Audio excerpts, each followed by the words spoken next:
ഞങ്ങൾ അങ്ങയെ സ്തുതിക്കുന്നു. വായിച്ച വേദഭാഗം ഞങ്ങൾ അവിടുത്തെ കരത്തിൽ വെച്ച് അങ്ങയോട് പ്രാർത്ഥിക്കുന്നു. അവിടുത്തെ ആത്മശബ്ദം ഞങ്ങളെ കേൾപ്പിക്കണമേ. എല്ലാ വിധത്തിലും അങ്ങയുടെ നാമം മാത്രം ഉയർന്നിരിക്കുവാൻ ഇടയാക്കണമേ. ഒക്കെ ഞങ്ങൾക്കായി ജീവനെ തന്ന ക്രിസ്തുയേശുവിൻ നാമത്തിൽ തന്നെ. Hallelujah, hallelujah. കർത്താവായ യേശുക്രിസ്തു മാനവജാതിയുടെ പാപത്തിന് പരിഹാരം വരുത്തുവാൻ ലോകത്തിലേക്ക് വേഷത്തിൽ മനുഷ്യനായി ഇറങ്ങി വന്നു. മാനവജാതിയുടെ പാപം സ്വന്തം ചുമലിൽ വഹിച്ച് കാൽവരിയുടെ കൊലക്കളത്തിൽ യാഗമായി അരിമത്ഥ്യക്കാരനായ യോസേഫിന്റെ കല്ലറയ്ക്കൽ അടയ്ക്കപ്പെട്ടു. മൂന്നാം ദിനത്തിൽ പാതാളത്തെ ജയിച്ച്, ലോകത്തെ ജയിച്ച്, മരണത്തെ ജയിച്ച്, പിശാചിനെ ജയിച്ച് നാം വിശ്വസിക്കുന്ന കർത്താവ് ഉയർത്തെഴുന്നേറ്റു. ഉയർത്തെഴുന്നേറ്റ പിതാവിന്റെ അടുക്കലേക്ക് കരയേറി പോകുന്ന കർത്താവിനെ നോക്കി നിൽക്കുന്ന ശിഷ്യന്മാരുടെ അടുക്കൽ സ്വർഗീയ ദൂതന്മാർ ഇറങ്ങി വന്ന് സാക്ഷ്യപ്പെടുത്തി, ഗലീല പുരുഷന്മാരെ, നിങ്ങൾ ആകാശത്തേക്ക് നോക്കി നിൽക്കുന്നത് എന്ന്? നിങ്ങളെ വിട്ട് സ്വർഗാരോഹണം ചെയ്ത ഈ യേശുവിനെ സ്വർഗത്തിലേക്ക് പോകുന്നവനായി നിങ്ങൾ കണ്ടതുപോലെ തന്നെ അവൻ വീണ്ടും വരുമെന്ന് പറഞ്ഞു.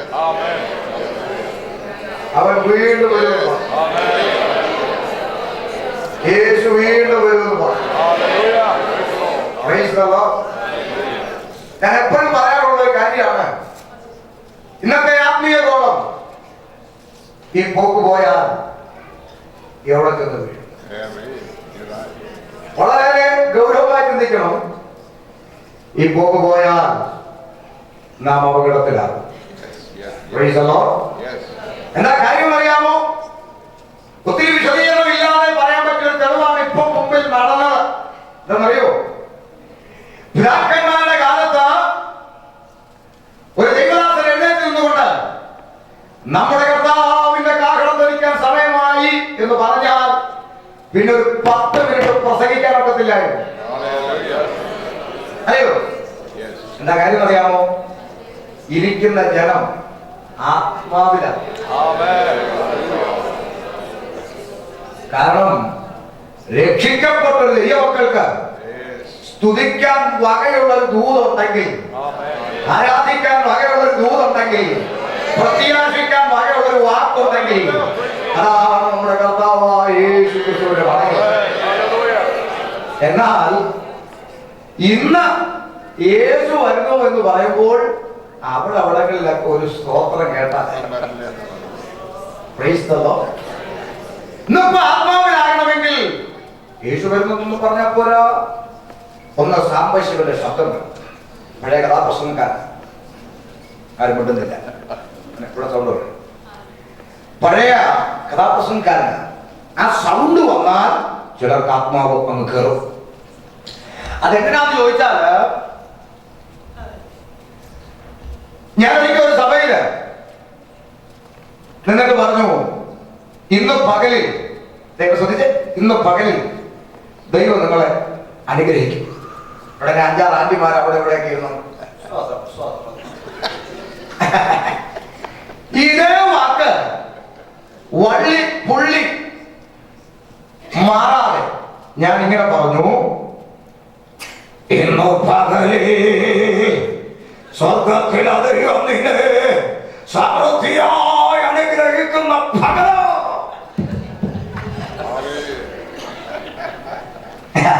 ഇത് തന്നെയല്ലേ ഞാൻ ആദ്യം പറഞ്ഞില്ല. അപ്പൊ നമ്മൾ അങ്ങനെ ഒരു ലെവലിലേക്ക് മാറി. സ്തുതിക്കാൻ വകയുള്ള ഒരു ദൂത് കേട്ടാൽ സ്തോത്രം വരത്തില്ല. മറിച്ചൊരു ശൈലി ഉണ്ടെങ്കിൽ, 2 ചാട്ടം ചാടെങ്കിൽ, കസേര എടുത്ത് തോളെ വെച്ച് ഭ്രമിച്ചോ എന്ന് പറഞ്ഞാൽ, അല്ലെങ്കിൽ പ്രസംഗപീഠ കയ്യെ പിടിച്ചുകൊണ്ട് ഭീമൻ ഗതയും കൊണ്ട് നിൽക്കുന്ന പോലെ നിന്നാൽ പലർക്കും ആത്മാവ് കയറും. അങ്ങനെ ഒരു ആത്മാവ് പുസ്തകത്തിൽ ഇല്ല കേട്ടോ, ഏതാണെന്ന് സൂക്ഷിക്കുന്നതാണ്. കാര്യം ഞാൻ ഈ ഇടയ്ക്ക് ഇതൊക്കെ പറയുന്നത് കൊണ്ട് ഇപ്പം പലരും എന്നെ ബ്രദറുകാരനാക്കാൻ ശ്രമിച്ചുകൊണ്ടിരിക്കുക. അങ്ങനെ നടക്കുന്നു. സത്യ ഉപദേശം വിളിച്ചു പറയുന്നവൻ ബ്രദറുകാരനാണെങ്കിൽ ഞാൻ ബ്രദറുകാരനാണ്. എനിക്കെന്താ പ്രശ്നം? കിട്ടുന്നില്ല. അതിന്റെ അർത്ഥം ഇവൻ ഉപദേശം പറയാത്ത ഇവൻ ബ്രദറുകാരനാണ് സത്യ ഉപദേശം പറയുന്നതെങ്കിൽ അതിന്റെ അർത്ഥം ബന്ധക്കോസുകാരൻ ഉപദേശം പറയുന്നില്ലെന്നാ. കിട്ടുന്നില്ല. മനസ്സിലാക്കുന്നുണ്ട്? അതുകൊണ്ട് എന്നാ കാര്യം, വേദപുസ്തകത്തിൽ ഇനി നമ്മൾ പഠിക്കാൻ പോവാ കേട്ടോണോ.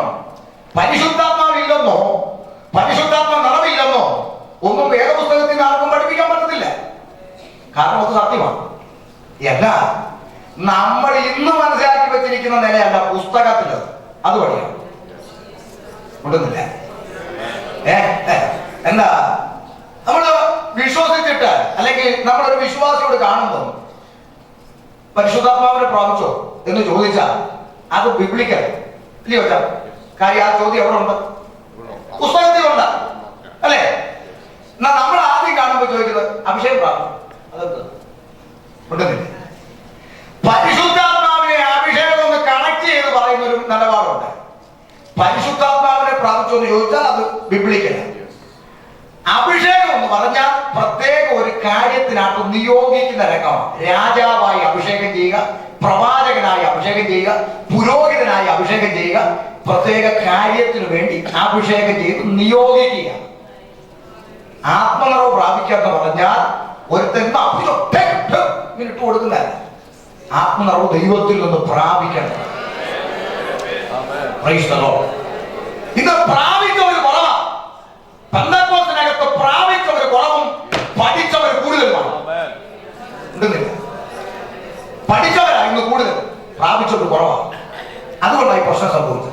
കാരണം പറഞ്ഞു തരാം. അവിടെ വായിച്ച വേദഭാഗം കിടക്കുന്നത് കണ്ടോ? അവൻ വീണ്ടും വരുമെന്ന് പറഞ്ഞപ്പോൾ ശിഷ്യന്മാർ എന്ത് ചെയ്തു? അവര് യെരൂശലേമിന് സമീപത്ത് ഒരു ശബ്ബത്ത് ദിവസത്തെ വഴി ദൂരമുള്ള ഒലിവുമല വിട്ട് യെരൂശലേമിലേക്ക് മടങ്ങിപ്പോൾ അവിടെ എത്തിയപ്പോൾ അവർ പാർത്ത മാളിക മുറിയിൽ കയറിപ്പോയി. പരിശുദ്ധാത്മാവിനെ പ്രാപിക്കാൻ ആ പോകുന്ന പോകാൻ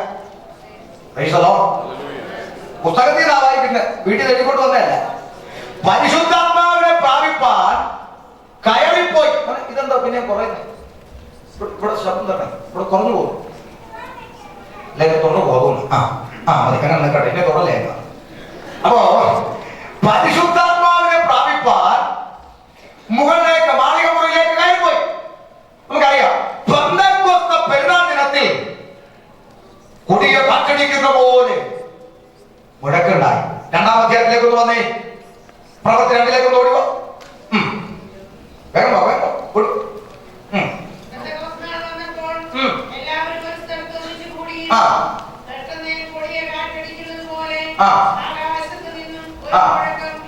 മുഴക്കമുണ്ടായി.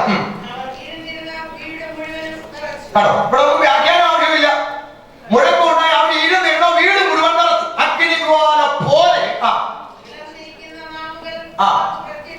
ഓരോരുത്തരുടെ മേൽ പതിഞ്ഞു. അപ്പൊ അഗ്നിജ്വാല പോലെ, അപ്പൊ പോലെ എന്ന പദം വന്നുകൊണ്ടാണ് പറഞ്ഞത്. അത് ഉപമിച്ചഴിയേക്കും. ഇന്ന് പകൽ നമ്മൾ ചിന്തിച്ചു ഇസ്രായേലെ കളിമണ്ണ് കുശവന്റെ കയ്യിൽ ഇരിക്കുന്നത് പോലെ. അപ്പൊ അവിടെ കമ്പയർ ചെയ്ത് ഉപമിച്ചു. ആരോട്? കളിമണ്ണിനെ ഇസ്രായേൽ ജനത്തോട്, കുശവനെ ദൈവത്തോട് ഉപമിച്ചു. അതിന്റെ അർത്ഥം നമ്മൾ ദൈവത്തെ നോക്കി കുശവ എന്ന് വിളിക്കത്തില്ല. അപ്പൊ അത് അക്ഷരാർത്ഥമല്ല, അത് ഉപമിച്ചിരിക്കും. ഇതിനെ എടുത്തിട്ടാണ് ചിലര് ഈ പയർ ഈ പയറിന്റെ പുറകെ പോകുന്നവരെല്ലാം നല്ല പയർ കൊടുത്താൽ ചെന്ന് വീഴുന്നത്. കാര്യം അവിടെ ഹോൾസെയിൽ എത്തി കൊണ്ടുവന്നില്ല. അപ്പൊ ശ്രദ്ധിക്കണം, അഗ്നിജ്വാലം പോലെ, തീ നാവ് പോലെ പുറത്തിരിക്കുന്ന ആളുകൾ അവർക്ക് പ്രത്യക്ഷമായി അവരുടെ ഓരോരുത്തരുടെ പതിഞ്ഞു. എല്ലാവരും പരിശുദ്ധാത്മാവ് നിറഞ്ഞവരായി ആത്മാവ് അവർക്ക് ഉച്ചരിപ്പാൻ നൽകിയതുപോലെ അന്യ ഭാഷകളെ സംസാരിച്ചു തുടങ്ങി. അഥവാ അന്ന് ആകാശത്തിന് കീഴിലുള്ള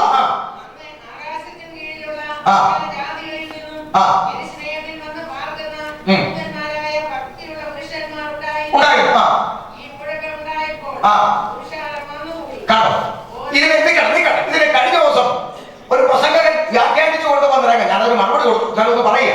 വ്യാഖ്യാനിച്ചു കൊണ്ടുവന്നത് അവർ അന്യഭാഷ സംസാരിക്കുന്ന കേട്ട് ആൾക്കാരെല്ലാം ഓടിക്കൂടിയത് പൊട്ടത്തരമാണ്. അന്യഭാഷ സംസാരിക്കുന്ന കേട്ട് കൂടിയെന്നാണോ ഈ കാറ്റടിക്കുന്ന പോലുള്ള മുഴക്കം കേട്ട് വന്നു കൂടിയതാണോ പുസ്തകത്തിൽ എഴുതിയത്? ഉണ്ടെന്നില്ല. അങ്ങനെയല്ലേ നിങ്ങളുടെ ബൈബിൾ? അങ്ങനെയാണ്. മുഴക്കം ഉണ്ടായി ആദ്യം നമ്മൾ വായിച്ചു. ഈ വന്നുകൂടി എന്ന് വായിച്ചു നോക്ക്. അന്ന് ആകാശത്തേക്കുള്ള സകല യാത്രയിൽ നിന്ന് യെരൂശലേമിൽ വന്ന് പാർക്കുന്ന യഹൂദന്മാരാ ഭക്തിയുള്ള പുരുഷന്മാർ ഉണ്ടായിരുന്നു. 2-6 വാക്യം. ഈ മുഴക്കം ഉണ്ടായപ്പോൾ പുരുഷാരം വന്നുകൂടി. മുഴക്കം കേട്ടാ വന്നുകൂടി. ഓരോരുത്തർ താന്താന്റെ ഭാഷയിൽ അവർ സംസാരിക്കുന്നതായിട്ട് അമ്പരന്ന് പോയി എല്ലാവരും ഭ്രമിച്ച് ആശ്ചര്യപ്പെട്ടു. ഇവർ ഈ ഭ്രമിച്ചതും ആശ്ചര്യപ്പെട്ടതും എന്ത് കണ്ടിട്ടാ? എല്ലാവരും അവരവരുടെ ഭാഷയിൽ സംസാരിക്കുന്ന കണ്ടിട്ടാണ് ഇവർ ഭ്രമിച്ചതോ ആശ്ചര്യപ്പെടുന്നതോ വെണ്ണയ്ക്ക പോലെ അവിടെ എഴുതി വെച്ചിരിക്കുക. അതിന് ഇവൻ വ്യാഖ്യാനിച്ചെന്നറിയാമോ? ഇവർ ഭ്രമിച്ച് ആശ്ചര്യപ്പെടാൻ കാരണം എന്തെന്നറിയാമോ? അപ്പോസ്തലന്മാര് കുടിയന്മാരെ പോലെ ആടിയെന്നാണ് ഉണ്ടെന്നില്ല. ഒരു കുടിയന്മാരെ പോലെ എന്തൊക്കെയോ കാണിച്ചതാ. അതിന്റെ തെളിവ് പറഞ്ഞ പിന്നാലെ വിശദീകരിക്കാം. പിന്നെ ഇവരെല്ലാവരും ഗലീലക്കാരല്ലേ, നാം ഓരോരുത്തരും ജനിച്ച് നമ്മുടെ സ്വന്തം ഭാഷയിൽ അവർ സംസാരിക്കുന്നത് എങ്ങനെ? നടുവാക്കും നടുവായി എങ്ങനെ? താഴെടുത്ത് അതിന്റെ ഓരോ വിഭാഗക്കാരെ കൊടുത്തിരിക്കുക. യഹൂദ മതാനുസാരികളെ പേരിൽ ആൾക്കാരുമായ നാം എല്ലാവരും ജനിച്ചു വളർന്ന ജനിച്ചു വളർന്ന നമ്മുടേതായ സ്വന്തം ഭാഷയിൽ ദൈവത്തിന്റെ വൻ കാര്യങ്ങളെ പ്രസ്താവിക്കുന്നുവല്ലോ എന്ന് പറഞ്ഞു. അവിടെ നിൽക്കട്ടെ, വൻ കാര്യങ്ങളെ പ്രസ്താവിക്കുന്നുവല്ലോ എന്ന് പറഞ്ഞു. എല്ലാവരും ഭ്രമിച്ച് ചഞ്ചലിച്ചു. അപ്പൊ വീണ്ടും എഴുതിയിരിക്കുകയാണ്, നമ്മളെല്ലാം ജനിച്ചു വളർന്ന നമ്മുടെ ഭാഷയിൽ ഇവര് സംസാരിക്കുന്നത് എങ്ങനെ ഓർത്താണ് അവർക്ക് ഈ ഭ്രമവും ചഞ്ചലമൊക്കെ ഉണ്ടാകുന്നത്. ഇതിനിടയ്ക്ക് വേറൊരു രംഗവും അവിടെ ഇല്ല. ഉണ്ടോ? ഉണ്ടെന്നില്ല. ഉണ്ടോ? ഇല്ല. അവിടെ ഇതേ ഉള്ളൂ. ഇവരെങ്ങനെ ഇത് സംസാരിക്കുന്നത്? ഓരോ വിഭാഗക്കാരെ കാറ്റഗറി തിരിച്ചു പറയാം. ഇന്ന വിഭാഗക്കാരെ ക്രൈസ്തവർ അറബിക്കാരെല്ലാം ആയ നമ്മുടെ ഭാഷകളിൽ അവർ ദൈവത്തിന്റെ വാക്കാര്യങ്ങളെ പ്രസ്താവിക്കുന്ന കേൾക്കുന്നത് എല്ലാവരും ഭ്രമിച്ച് ചഞ്ചലിച്ചു. ഇതെന്തായിരിക്കും എന്ന് നമ്മീ പറഞ്ഞു. അതാണ് ഉദരങ്ങൾ. ഇവർ പുതുവീന് കുടിച്ചിരിക്കുന്നെന്ന് മറ്റു ചിലർ പരിഹസിച്ചു പറഞ്ഞു. ശ്രദ്ധിക്കണമേ. അപ്പോ ഒരു കൂട്ടർ പറഞ്ഞു ഇവർ ദൈവത്തിന്റെ വൻ കാര്യം പ്രസ്താവിക്കുന്നു, മറ്റു കൂട്ടർ പറഞ്ഞു ഇവർ പുതുവീഞ്ഞു കുടിച്ചിരിക്കുന്നു എന്ന് പറഞ്ഞു. അതിന് കൊടുത്ത വ്യാഖ്യാനമാണ് ഇവര് കുടിയന്മാരെ പോലെ ലഹരി പിടിച്ച് എന്തൊക്കെയോ കാണിച്ചത് കൊണ്ടാണ് ഇവരെ നോക്കി ആ സമൂഹം അങ്ങനെ പറഞ്ഞെന്നാണ് ഇത് ഞാൻ കൊടുത്ത വ്യാഖ്യാനം. നിങ്ങൾ ഇത് ആരായി പറഞ്ഞത്? സജിത്ത് കണ്ടു, വേറെ ആരുമല്ല. ഇനി ഞാൻ മറുപടി കൊടുത്തു. അവിടെ നിൽക്കട്ടെ. അപ്പം അവര് കുടിയന്മാരെ പോലെ അപ്പോസ്തലന്മാർ അവിടെ കുടിയന്മാരെ പോലെ എന്തൊക്കെ കോട്ടി കാണിച്ച് പറഞ്ഞു വരുന്നതിന്റെ പുള്ളി പറഞ്ഞു വരുന്നതിന്റെ താല്പര്യം എന്താണെന്ന് അറിയാമോ? അതുകൊണ്ട് ഈ സ്റ്റേജിൽ കിടന്ന് കാണിക്കുന്ന ഈ കോട്ടി എല്ലാം ആത്മാവാണെന്ന് വെച്ച് തീർക്കാൻ കാര്യം. കച്ചവടം കൂട്ടി ഇപ്പൊ വീട്ടിലിരിക്കുമല്ലോ, ഉണ്ടെന്നില്ല. പയറൊക്കെ കൂട്ടി കെട്ടി അതിന് പുറത്ത് എങ്ങനെയെങ്കിലും വരണമെങ്കിൽ ഇതൊക്കെ പരിശുദ്ധാത്മാവാണെന്ന് വരുത്തി തീർക്കണം, എന്നാലേ പുറത്തിറക്കാൻ പറ്റൂ ഈ കച്ചവടക്കാർക്ക്. അതെ. അപ്പൊ അതുകൊണ്ട് പറയാണ് അവര് കുടിയന്മാരെ പോലെ കാണിച്ചു. എന്നിട്ടൊരു ചോദ്യം കൂടെ ചോദിക്കുക, അല്ലാതെ അവര് കുടിയന്മാരെ പോലെ കാണിക്കാതെ നിങ്ങളെ പോലെ കൈയടിച്ച് ശാന്തമായിട്ടിരുന്ന് പ്രാർത്ഥിച്ച് പാടുന്നവരാണെങ്കിൽ ആരെങ്കിലും പറയൂ ഇവർ ലഹരി പിടിച്ചിരിക്കുവാണെന്ന് പറയൂ? അപ്പൊ നോർമലി വിശ്വാസികളെല്ലാം ഇല്ല എന്നാ കരം അടിച്ചു ചോദിച്ച് കുറെ പാവങ്ങളിരുന്ന് കൈയടിക്കുക. ഞാൻ ചോദിക്കട്ടെ, കുടിയന്മാരെ പോലെ കോട്ടി കാണിക്കാതെ ശാന്തമായി ഇരുന്ന് പ്രാർത്ഥിച്ചാലൊന്നും ആരും ലഹരി പിടിച്ചെന്ന് പറയത്തില്ലയോ എന്നൊരു ചോദ്യം വന്നു. പറയുമല്ലോ. എവിടാ? അന്ന പ്രാർത്ഥിച്ചല്ലോ. അന്ന കുടിയന്മാരെ പോലെ അവിടെ കിടന്ന് തലകുത്തി മറന്നു. മനോവസനം കൊണ്ട് തന്റെ ചുണ്ടൊന്ന് അനങ്ങിയപ്പോഴേ ഏലിപ്പുലോകിന് തോന്നി നിന്റെ ഈ കറങ്ങട്ടതില്ല അതെന്താ പുള്ളിക്കങ്ങനെ തോന്നി അന്ന അവിടെ കിടന്ന് കോട്ടി പോലെ കാണിച്ചു കുടിയന്മാരെ.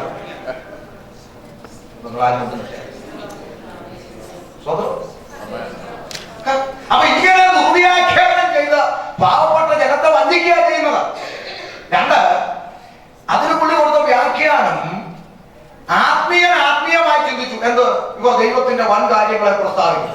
ജഡീകമായി ചിന്തിച്ചു, ലഹരി പിടിച്ചിരിക്കുന്നു. ഞാൻ ചോദിക്കട്ടെ, ഈ ദൈവത്തിന്റെ വൻ കാര്യങ്ങളെ ഇവർ പ്രസ്താവിക്കുന്നു എന്ന് അവിടെ കൂടി വന്ന ജനം പറഞ്ഞത് കൊണ്ട് അവർ ആത്മീയരാണെന്ന് അർത്ഥം വരും? വേണ്ടതില്ല. അങ്ങനെ അർത്ഥം വരുമെങ്കിൽ ഞാൻ വേറൊരു രംഗം പറഞ്ഞുതരാം. പ്രവൃത്തി 16:16 നോക്ക് അങ്ങോട്ട് 16-ാം അധ്യായത്തിൽ അങ്ങോട്ട് പഠിക്കുമ്പോൾ കാണുന്നുണ്ട്, മക്കതോനിക്ക് പുറപ്പെട്ട പൗലോസിന്റെ ശീലാസിന്റെ പിറകെ ഒരു പെണ്ണുമ്പിള വന്നേച്ച് പറഞ്ഞു, ഇവർ അത്യുന്നതനായ ദൈവത്തിന്റെ ദാസന്മാര്, രക്ഷാമാർഗം നിങ്ങളോട് അറിയിക്കും. ഇവിടെ കള്ളം വല്ല പറഞ്ഞു? ഇവിടെ കള്ളം വല്ല പറഞ്ഞു? ഇല്ല. അപ്പൊ അവള് പറഞ്ഞത് 100% സത്യമായതുകൊണ്ട് അവളെ ആത്മീയ വിശുദ്ധ അമ്മച്ചിയായിട്ടാണ് സ്വർഗം അപ്പോയിന്റ്മെന്റ് ചെയ്തു. പകരം മുഷിഞ്ഞ് ശാസിച്ചു ഭൂതത്തോട്. അപ്പൊ ഒരു സ്റ്റേറ്റ്മെന്റ് പറഞ്ഞു, ഒരു നല്ലവരത് പറഞ്ഞത് കൊണ്ട് അവന് ഏതർത്ഥത്തിലാണ് ആത്മീയ മുദ്രയിടുന്നത്? ഒരു കുടിയൻ പറയാ, യേശു എനിക്ക് എത്ര നല്ലവനാ, എല്ലാ ദിവസവും എനിക്ക് കണ്ടു തരും എന്ന് പറഞ്ഞാൽ അവൻ ആത്മീയനാണ് അർത്ഥം വരുമോ? നിങ്ങൾ ആരും രക്ഷിക്കപ്പെട്ടോ? നിങ്ങൾ വിശുദ്ധ ഗണത്തിൽ പെടുത്തണമെങ്കിൽ, ആത്മീയ ഗണത്തിൽ പെടുത്തണമെങ്കിൽ നീ രക്ഷിക്കപ്പെട്ടോ? വിശ്വാസജ്ഞാനമേറ്റോ? ആത്മാവിനെ അനുസരിച്ച് ജനത്തെ മരിപ്പിച്ച് വിശുദ്ധ ജീവിതം നയിക്കുന്നോ? അപ്പോൾ നിന്നെ ആ കാറ്റഗറിയിലോട്ട് കൊണ്ടുവരാം. Price the Lord. അല്ലാതെ ജനത്തെ വഞ്ചിക്കുന്ന ദുർവ്യാഖ്യാനങ്ങളിൽ പെട്ടിട്ട് ഉപദേശം പറയുന്ന പാവപ്പെട്ട ദേവദാസന്മാരുടെ നെഞ്ചത്തോട്ട് കയറരുത്. പിടി കിട്ടുന്നുണ്ടോ? ഒത്തിരി അനുഭവിച്ചുകൊണ്ടിരിക്കുക ദിവസങ്ങളിൽ ഒരു വിചാരം അങ്ങ് നിർത്തുമെന്ന ഇവിടെ കൂടുതൽ കേട്ടാൽ പോകും. ഞാൻ നിർത്താം. സ്തോത്രം. അതിന്റെ ഒന്നാമത്തെ കാരണം, ഞാൻ പ്രസംഗകനാകാൻ ആഗ്രഹിച്ച ആളല്ല. ജീവിതത്തിൽ ഒരു ആഗ്രഹം ഉണ്ടായിരുന്നു പാട്ടുകാരനാകണമെന്ന്. പ്രസംഗകനാകാൻ ആഗ്രഹിച്ചിട്ടില്ല. എന്നാൽ സ്വർഗത്തിലെ ദൈവം 2002 രക്ഷിക്കപ്പെട്ടു. 2 വർഷം പിന്നിട്ടപ്പോൾ സ്വർഗത്തിലെ ദൈവം ഇടപെട്ടു. ഞാൻ വിളിച്ചിരിക്കുന്ന എന്റെ വേലയ്ക്കായി ഇറങ്ങാൻ പറഞ്ഞു. അന്നും പറഞ്ഞു, കർത്താവേ എനിക്കൊന്നും അറിയത്തില്ല, ഇന്നും അറിയത്തില്ല. അറിയാമെന്ന് ഞാൻ അവിടെ ബാധിച്ചിട്ടില്ല. പുസ്തകം തുറക്കത്തില്ല, കുറിപ്പ് നോട്ടൊന്നും ഇവിടെ കൊണ്ടുവച്ചിട്ടില്ല. പരിശുദ്ധാത്മാവ് ഇടപെടുന്ന പൊട്ടനെ പോലെ പറഞ്ഞു പോകുക. എനിക്ക് ഡിഗ്രി അറിവൊന്നുമില്ല. ആമേൻ. ഞാൻ കപല പ്രസംഗകനാണ്, വഴി പ്രസംഗിക്കുന്ന വഴി ഉപദേശി. എന്നാൽ തമ്പുരാൻ പറഞ്ഞു എന്റെ വേലയ്ക്കായോ അറിയത്തില്ല കർത്താവേ. തമ്പുരാൻ ഇടപെടുക. എന്റെ ആത്മാവ് സംസാരിക്കും,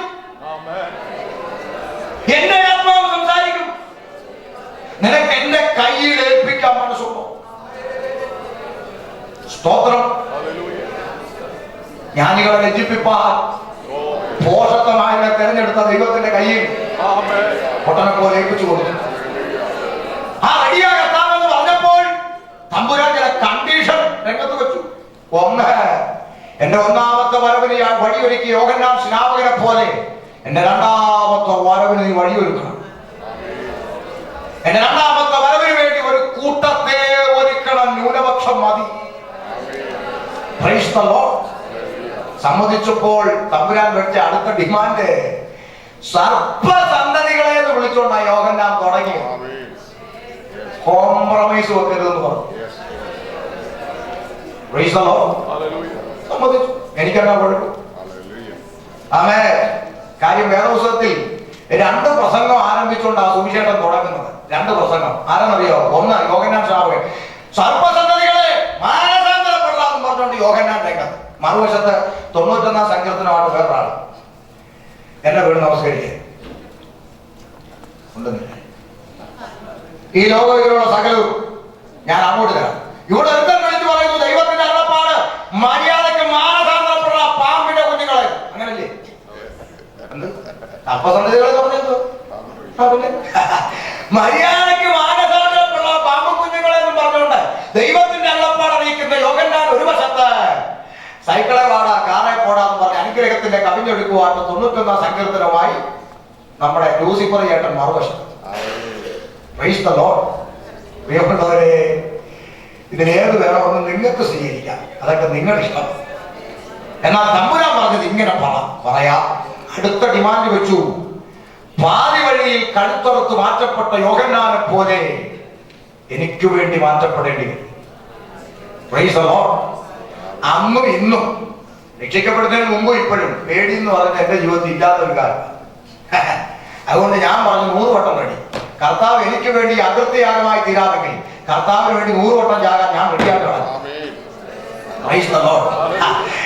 എന്റെ ജീവനെ പാത്രം സിയാദ് മുഹമ്മദ് ഞാൻ ഇരാത്തുപെട്ട ടൗണിൽ ഒരു പരസ്യത്തിൽ കവലെ പ്രസംഗിക്കുമ്പോൾ ഒരു ചേട്ടയിക്കോട്ട് മടലെടുത്ത് നിന്നെയൊക്കെ പട്ടിക്ക് വിട്ടാന്ന് പറഞ്ഞു.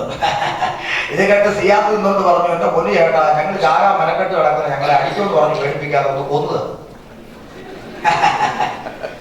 ചാകാൻ മെനക്കെട്ട് കിടക്കുന്നവരെ അടിക്കുമെന്ന് പറഞ്ഞു പേടിപ്പിക്കുക, ഒന്ന് കൊന്നു തരാൻ പറഞ്ഞു. കൊന്നു തരാൻ പറഞ്ഞപ്പോ ഇങ്ങനെ അവിടെ നിന്നേച്ച് പറയും, അല്ലേലും എനിക്കൊക്കെ അറിയാളാ, നീയൊക്കെ നാണവും മാനവും ഇല്ല, എത്ര കൊണ്ടാലും നീയൊക്കെ പിന്നെ വരുമെന്ന് പറഞ്ഞേ പുള്ളി വളരെ പേര് പോയി.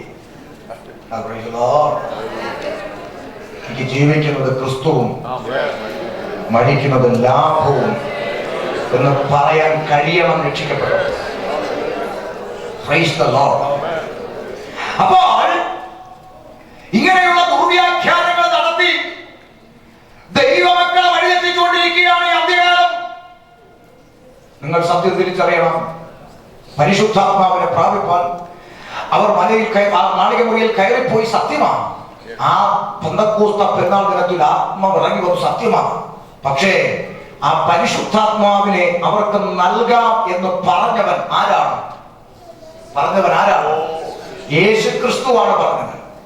അയക്കാമെന്ന് പറഞ്ഞ പ്രാണനാഥൻ തന്നെ അയക്കുന്നതിന്റെ ഉദ്ദേശവും പറഞ്ഞു തന്നില്ലേ ദൈവമക്കള്? പറഞ്ഞു തന്നില്ലേ? എന്തിനയക്കുമെന്ന് പറഞ്ഞു തന്നില്ലേ? പിന്നെ ഈ പുസ്തകത്തിൽ ഇല്ലാത്ത വ്യാഖ്യാനം നിങ്ങൾക്ക് ഇവിടുന്ന് കിട്ടി. എന്തിനയക്കുമെന്ന് പറഞ്ഞു തന്നു. എവിടെ? യോഹന്നാൻ 14:26 വായിക്കാം. യോഹന്നാൻ 14:26 പരിശുദ്ധാത്മാവ് നിങ്ങളുടെ മേൽ വന്നാൽ നിങ്ങളിൽ എന്തൊക്കെ നടക്കണം. ബൈബിളിൽ യേശുക്രിസ്തു അയക്കാമെന്ന് പറഞ്ഞവൻ ഇത് വന്നാൽ ഇന്നത് നടക്കണമെന്ന് പറഞ്ഞിട്ടുണ്ടെങ്കിൽ അത് നടന്നിരിക്കണം. അവന്റെ ഉള്ളിൽ അവൻ പരിശുദ്ധാത്മാവ് തർക്കമുണ്ടോ? അവൻ വായിക്കാൻ എങ്കിലും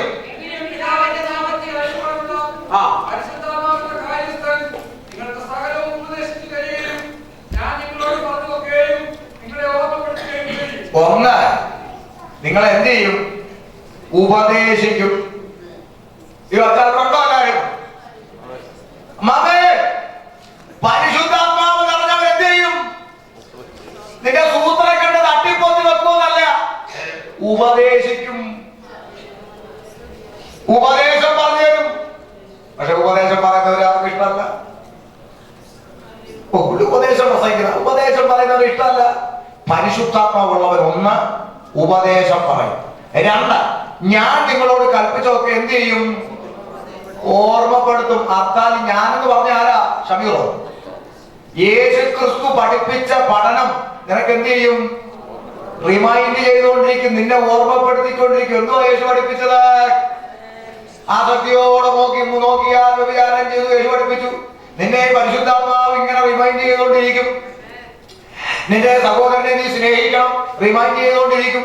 നീ എന്നെ ആരാധിക്കാൻ വരുമ്പോൾ നിന്റെ കൂട്ടുകാർ സഹോദരനോട് വല്ലതും ഉണ്ടെങ്കിൽ നീ പോയി നിരക്കുറാച്ചിട്ട് നിന്നെ ഓർമ്മപ്പെടുത്തിക്കൊണ്ടിരിക്കും. മനസ്സിലാക്കണ്ടോ? 70 വട്ടം ക്ഷമിക്കണം, നിന്നെ ഓർമ്മപ്പെടുത്തിക്കൊണ്ടിരിക്കും. വാളെടുക്കുന്നവൻ വാളാൻ നശിക്കും, നിന്നെ ഓർമ്മപ്പെടുത്തിക്കൊണ്ടിരിക്കും. യേശുക്രിസ്തു പഠിപ്പിച്ചതായ കാര്യങ്ങൾ നിന്നെ ഓർമ്മപ്പെടുത്തിക്കൊണ്ടിരിക്കും. മനസ്സിലാകുന്നുണ്ടോ? നിന്നെ ഓർമ്മപ്പെടുത്തും. അല്ലാതെ ഒരു വായിൽ ഒരുമിച്ചിരുന്ന് കൈയടിച്ച് ആരാധിക്കുന്ന കൂട്ടു സഹോദരിക്ക് കൈ കൊടുക്കാൻ പറ്റാതെ, കൂട്ടു സഹോദരന് കൈ കൊടുക്കാൻ പറ്റാതെ ആരാധന കഴിഞ്ഞ് വീർപ്പിച്ച് കെട്ടിയ മോന്തയുമായി എന്നും പറഞ്ഞ് ഇറങ്ങിപ്പോകുന്ന നീ രണ്ട് തമ്പേനടിച്ച് പൊട്ടിച്ച് വലിയ വായിൽ അന്യഭാഷ പറഞ്ഞുകൊണ്ട് നിന്റെ ആത്മാവുണ്ടെന്ന് ആര് പറഞ്ഞു? കേവലം അന്യഭാഷ പറഞ്ഞതുകൊണ്ട് മാത്രം പരിശുദ്ധാത്മാവ് ഉണ്ടെന്ന് നിങ്ങൾ എന്നോട് വാദിച്ചാൽ, നിങ്ങൾ കേരളത്തിൽ വാ, ഇസ്ലാമികളുടെ പള്ളി ഭീമാപ്പള്ളിയിൽ അന്യഭാഷ പറയുന്നത് ഞാൻ കൊണ്ട് കേൾപ്പിക്കാം. ചോറ്റാനിക്കലെ അന്യഭാഷ പറയുന്നത് ഞാൻ കൊണ്ട് കേൾപ്പിക്കാം. നിങ്ങൾ ആരും കിട്ടുന്നില്ല. Price the Lord. തെങ്ങ് വളർന്നു നിന്നു. പക്ഷേ സീസൺ ആയപ്പോൾ അതിനകത്ത് കായ്ച്ചത് 2 ചക്ക. തെങ്ങെന്ന് വിളിക്കുമോ? വിളിക്കുമോ? ആത്മാവിനെ നീ പ്രാപിച്ചെങ്കിൽ ഈ പറഞ്ഞ ഫലം അങ്ങോട്ട് വരട്ടെ.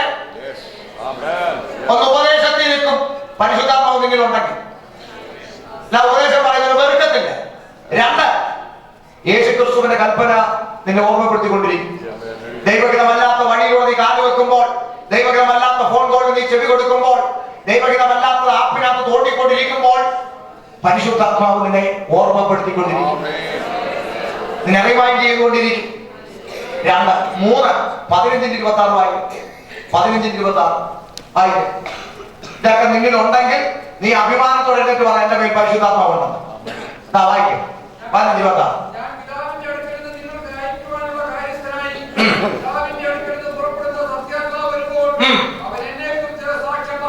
ആരെ കുറിച്ച് പറ? എന്നെ കുറിച്ചെന്ന് പറഞ്ഞ ആരെ കുറിച്ച്? പരിശുദ്ധാത്മാവ് നിന്റെ മേൽ വന്നാൽ നിന്നെ രക്ഷിച്ച, നിനക്ക് വേണ്ടി യാഗമായി തീർന്ന യേശുവിനെ കുറിച്ച് നീ പറയും. ഒറ്റ വാക്കിൽ പറഞ്ഞാൽ സുവിശേഷം പറയുന്ന ആയുസിൽ ഒരുത്തനോട് രക്ഷിച്ച കർത്താവിനെ കുറിച്ച് പറയാത്ത നീ സഭയെ പറഞ്ഞ് 2 തമ്പേർ അടിച്ചു പൊട്ടിച്ച് 3ാമത്തെ കുമ്പനാട്ട് പോയി മേടിച്ചെന്ന് പറഞ്ഞാൽ ആത്മാവുണ്ടോ? ഉണ്ടെന്നില്ലല്ലോ. നിന്നെ രക്ഷിച്ച യേശുവിനെ കുറിച്ച് നിന്റെ ജോലി ചെയ്യുന്ന, കൂടെ ജോലി ചെയ്യുന്ന ഓഫീസിലും ജോലി ചെയ്യുന്ന സ്റ്റാഫിനോട് ഈ വർഷമായി ഇന്ന് വരെ പറയാൻ കഴിയാതെ, ഒരു റൈഡ് കൊടുത്ത് വണ്ടി കയറുന്നവരോട് പറയാൻ കഴിയാതെ, നിന്റെ സ്നേഹിതരോട് പറയാൻ കഴിയാതെ, അയൽക്കാരോട് പറയാൻ കഴിയാതെ, പഠിക്കുന്ന സ്കൂളിൽ പറയാൻ കഴിയാതെ, കൂട്ടുകാരോട് ഫ്രണ്ട്സിനോട് നിന്റെ യേശുവിനെ കുറിച്ച് പറയാൻ കഴിയാതെ ഇരിക്കുന്ന നിന്റെ ഉള്ളിൽ എവിടുന്ന പരിശുദ്ധാത്മാവ് ഈ വചനപ്രകാരം? Price the Lord. ഞാൻ വ്യാഖ്യാനിക്കുന്നൊന്നുമില്ല, എനിക്ക് വ്യാഖ്യാനിക്കുന്ന പരിപാടിയില്ല. എഴുതി വെച്ചിരുന്നതെന്ന് ചോദിക്കുക നിങ്ങളോട്. എന്നെ കുറിച്ച് സാക്ഷ്യം പറയും. നിങ്ങൾക്ക് അറിയാത്തൊരു കാര്യം പറയട്ടെ. ചിലർ പറയും ആരാധന എവിടെ? നമ്മൾ ആത്മാവിൽ ദൈവത്തെ ആരാധിക്കുന്നില്ല. എന്തോ ആരാധന? രണ്ട് പാട്ടും അവസാനം പാട്ടിനോട് ചേർത്ത് വരുന്ന അന്യഭാഷയും മാത്രമാണ് ആരാധന എന്ന് പഠിച്ചു വെച്ചിരിക്കുന്നവരെ തെറ്റി. അതൊരു പാർട്ടാണ്, ആരാധനയുടെ ഒരു പാർട്ടാണ്. അങ്ങനെ പല പാർട്ടുകളുണ്ട് ആരാധനയ്ക്ക്. കഴിഞ്ഞ ഒരാഴ്ചക്കാലം എന്നെ നടത്തിയ ദൈവത്തിന് ഞാൻ കൊടുക്കുന്ന നന്ദിയാണ് ദൈവത്തിന് പ്രസാദമുള്ള ആരാധന. ദൈവത്തിന് കൊടുക്കുക ആരാധന, ദൈവത്തിന് മഹത്വം കൊടുക്കുന്ന ആരാധന. സ്തുതിക്കുന്ന പാട്ടും അതിന്റെ ഒരു ഭാഗം. ഇനിയും ഒരു പാട്ടുണ്ട്, അറിയോ? റോമാലേഖനം 1-ാം അധ്യായത്തിൽ പൗലോസ് പറയുക, അവന്റെ പുത്രനെ കുറിച്ചുള്ള സുവിശേഷ ഘോഷണത്തിൽ ഞാൻ എന്റെ ആത്മാവിൽ ആരാധിക്കുന്ന ദൈവം എനിക്ക് സാക്ഷി. യേശുക്രിസ്തുവിനെ കുറിച്ചുള്ള സുവിശേഷം മറ്റൊരുത്തരോട് നീ പറയുന്നതും ആത്മാവിൽ ആരാധനയാണെന്ന് പൗലോസ് പറയുന്നു. അങ്ങനെ ആരാധിക്കാറുണ്ടോ ആത്മാവിൽ? അത് കൊണ്ടുന്നില്ല. മനസ്സിലാക്കണം, പരിശുദ്ധാത്മാവ് നിന്റെ മേൽ വന്നാൽ പിന്നെ നിനക്ക് ചക്കും ചുക്കും പറയാൻ സമയമില്ല. ആത്മാവ് നിന്റെ അകത്തിരുന്ന് പിമ്പിക്കൊണ്ടിരിക്കും, ആത്മാവ് നിന്റെ അകത്തിരുന്ന് കേൾപ്പിച്ചുകൊണ്ടിരിക്കും. നിന്നെ വിടുവിച്ച പ്രാണനാഥനെ കുറിച്ച് മറ്റൊരുത്തരോട് പറയുവാൻ പരിശുദ്ധാത്മാവ് നിന്റെ ഉള്ളിൽ ആവേശം തന്നുകൊണ്ടേയിരിക്കും. അങ്ങനെ ഒരു തള്ളൽ നിന്റെ അകത്ത് നിന്ന്. അതുകൊണ്ടാണ് പറയുന്നത്, പൗലോസ് പറയുന്നത്, നിർബന്ധം എന്റെ മേൽ കിടക്കുന്നു പറഞ്ഞോളാൻ വയ്യ. തന്റെ പരിശുദ്ധാത്മ ഉണ്ടായിരുന്നു, നിർബന്ധം തന്റെ മേൽ കിടക്കുന്നു. പറഞ്ഞില്ലെങ്കിൽ എനിക്കറിയോ കഷ്ടം. വായിൽ കമ്പിട്ട് കുത്തിയാൽ ഒരു സ്വത്രം പറയാത്ത നീയാണോ പരിശുദ്ധാത്മാവെന്ന് പറയുന്നത്? ആമേൻ. ഒന്ന് ദൈവത്തെ സ്തുതിക്കാൻ പറ്റാതെ, ഒരു പാട്ട് പാടാതെ, ആരാധിക്കാതെ, ജവളിക്കടയിൽ ബൊമ്മ ഇരിക്കുന്ന പോലെ വന്നിരുന്ന് തലയിൽ കുലിക്കേറ്റ് പോകുന്ന നിന്റെ കയ്യിലാണോ പരിശുദ്ധാത്മാവ്? ആമേൻ. നാട്ടിലും അങ്ങനെ, ഇവിടുത്തെ മാത്രമല്ല, നാട്ടിലും അങ്ങനെ. നേഴ്സ് ഹെഡ് നേഴ്സ് ആയാൽ പിന്നെ കുത്തി വെക്കരുത്. നേഴ്സ് ഹെഡ് നേഴ്സ് ആയാൽ പിന്നെ കുത്തി വെക്കരുത്. പിന്നെ ജൂനിയേഴ്സ് കുത്തുന്നത് ശരിയാണോ നോക്കി വിടത്തെ. ഒരു ആത്മീയത്തിലും സീനിയോറിറ്റി വരുന്ന അനുസരിച്ച് പിന്നെ കയ്യടിയും പ്രാർത്ഥനയൊന്നും പറ്റില്ല. പിന്നെ ജൂനിയേഴ്സ് ഒക്കെ അടിക്കുന്നത് ശരിയാണോ എന്ന് നോക്കിയിരിക്കത്തുള്ളൂ. അമ്മേ കേൾക്കുന്നുണ്ടോ? പരിശുദ്ധാത്മാവിന്റെ മേൽ വന്നാൽ നീ കർത്താവിനെ കുറിച്ച് പറയും. തീർന്നില്ല. 16:8 വേഗം കൂടി പറയും. നിൽക്കട്ടെ. ആ പരിശുദ്ധാത്മാവ് വന്ന് പാപത്തെ കുറിച്ചും നീതിയെ കുറിച്ചും ന്യായവിധിയെ കുറിച്ചും ബോധം വരുത്തുന്നതല്ല. നമ്മുടെ കുഴപ്പം അതാ, പെന്തിക്കോസ്തുകാരുടെ കുഴപ്പം. ഈ ഇടയ്ക്കുള്ള കഷണം ഒന്ന് വീഴുന്നു. മനസ്സിലായോ? ഈ ഇടയ്ക്ക് ഒരു ഉപദേശിക്കൊണ്ട് സ്റ്റേജ് ചെയ്യുന്നുണ്ടെന്ന് പറയുക, യേശു പറഞ്ഞു എന്റെ നിമിത്തം സുവിശേഷം നിമിത്തം അപനയാമയോ വീടോ വസ്തുവോ നിലങ്ങളെയോ വിട്ടാൽ ഈ ലോകത്തിൽ തന്നെ സ്വർഗത്തിൽ കൊണ്ടുപോയി അല്ല, ഈ ലോകത്തിൽ തന്നെ 100 മടങ്ങ് കേട്ടപ്പോഴത്തേക്ക് അതിനിടയ്ക്ക് പുള്ളി ഒരു കഷണം അങ്ങ് വിഴുങ്ങി. അതൊന്ന് പറഞ്ഞു നോക്കേ, ഈ കയ്യടി വരുമോന്ന് ഒന്ന് പറഞ്ഞു നോക്കേ. പറയാൻ അറിയണ്ടേ?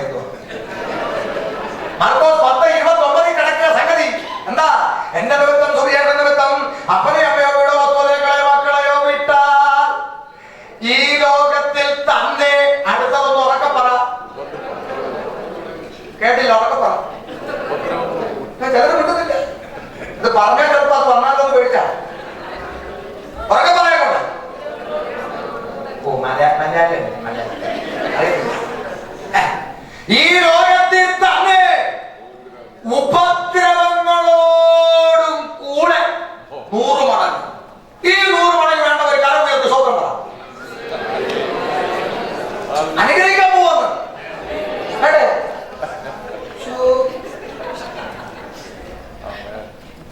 സ്തോത്രം. കാഴ്ചപ്പാടുകൾ മാറണം കേട്ടോ. ഒരു മായാ ലോകത്തിലായിരുന്നു പെന്തക്കോസ്ത് നീ ഓടിക്കൊണ്ടിരിക്കുന്നത്. ഇതല്ല റിയാലിറ്റി. നീ മായാ ലോകത്തിലാ. അതിന് ചിലർ പറയുന്ന ന്യായമുണ്ട്, എന്റെ കണ്ണുകൊണ്ട് ഞാൻ കണ്ടത് എന്നിട്ടാണോ വാദിക്കുന്നത്? എന്റെ കണ്ണുകൊണ്ട് ഞാനും ചിലത് കണ്ടു. എന്താണെന്നറിയാമോ? മജീഷ്യൻ മുതുകാട് ഒരു ബെഡിലിന്റെ ടേബിളിൽ കിടത്തി രണ്ടായിട്ട് മുറിച്ചു. ഒരു കഷണം ആകാശത്ത് ഒരു വർഷം താഴെയോട്ട് ഇങ്ങനെ നിർത്തിയിരിക്കുക. വാടകയ്ക്കെടുത്ത കണ്ണുകൊണ്ടല്ല, എന്റെ കണ്ണുകൊണ്ട് ഞാൻ കണ്ടതാ. വീഡിയോ എടുത്തപ്പോ അതിനകത്തും അങ്ങനെ മുറിച്ചോ?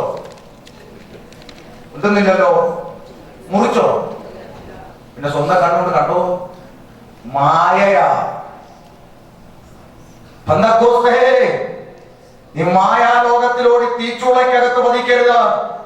റിയാലിറ്റിയിലേക്ക് മടങ്ങി വാ, യാഥാർത്ഥ്യത്തിലേക്ക് മടങ്ങി വാ. ലോകത്തിൽ നിങ്ങൾക്ക് കഷ്ടം ഉണ്ടാക എന്നല്ല വരണം. പിന്നെന്തുവാ? ഉണ്ട്. ക്രിസ്തു യേശുവിന്റെ ഭക്തിയോടെ എനിക്ക് ജീവിക്കണം. ആഗ്രഹമുള്ള ഒരു സ്വത്രം പറ, കരം ഉയർത്തി സ്വത്രം പറ. ചിലർ വേണ്ട, യേശു ക്രിസ്തുവിലുള്ള ഭക്തിയോടെ ജീവിക്കണമെന്ന് എന്റെ ആഗ്രഹം. കരം ഉയർത്തി സ്വത്രം പറ, ഉയർത്തി സ്വത്രം പറ. എന്നാ കേട്ടോ ബാക്കി. ക്രിസ്തു യേശുവിൽ ഭക്തിയോടെ ജീവിക്കാൻ ആഗ്രഹിക്കുന്ന എല്ലാവർക്കും ഉപദ്രവം ഉണ്ടാവും. വേണോ? അങ്ങനെയൊക്കെ ഉണ്ട്. വായിക്കണം. ഉണ്ടോ? നമ്മളെല്ലാം കാണാൻ പഠിച്ചു വെച്ചിട്ടുണ്ട്. ഏതാ? ദൈവത്തെ സ്നേഹിക്കുന്നവർക്ക്, നിർണയപ്രകാരം വിളിക്കപ്പെട്ടവർക്ക്, വിശ്വാസം എന്നത് ആശിക്കുന്നതിനോടൊപ്പം ഞങ്ങൾ തീരെ വെള്ളത്തിൽ കൂടെ കടക്കേണ്ടി വന്നു, എങ്കിലും നീ ഞങ്ങളെ, എല്ലാം നമുക്കറിയാം. ഇതൊരു മായാ ലോകമാകുഞ്ഞേ.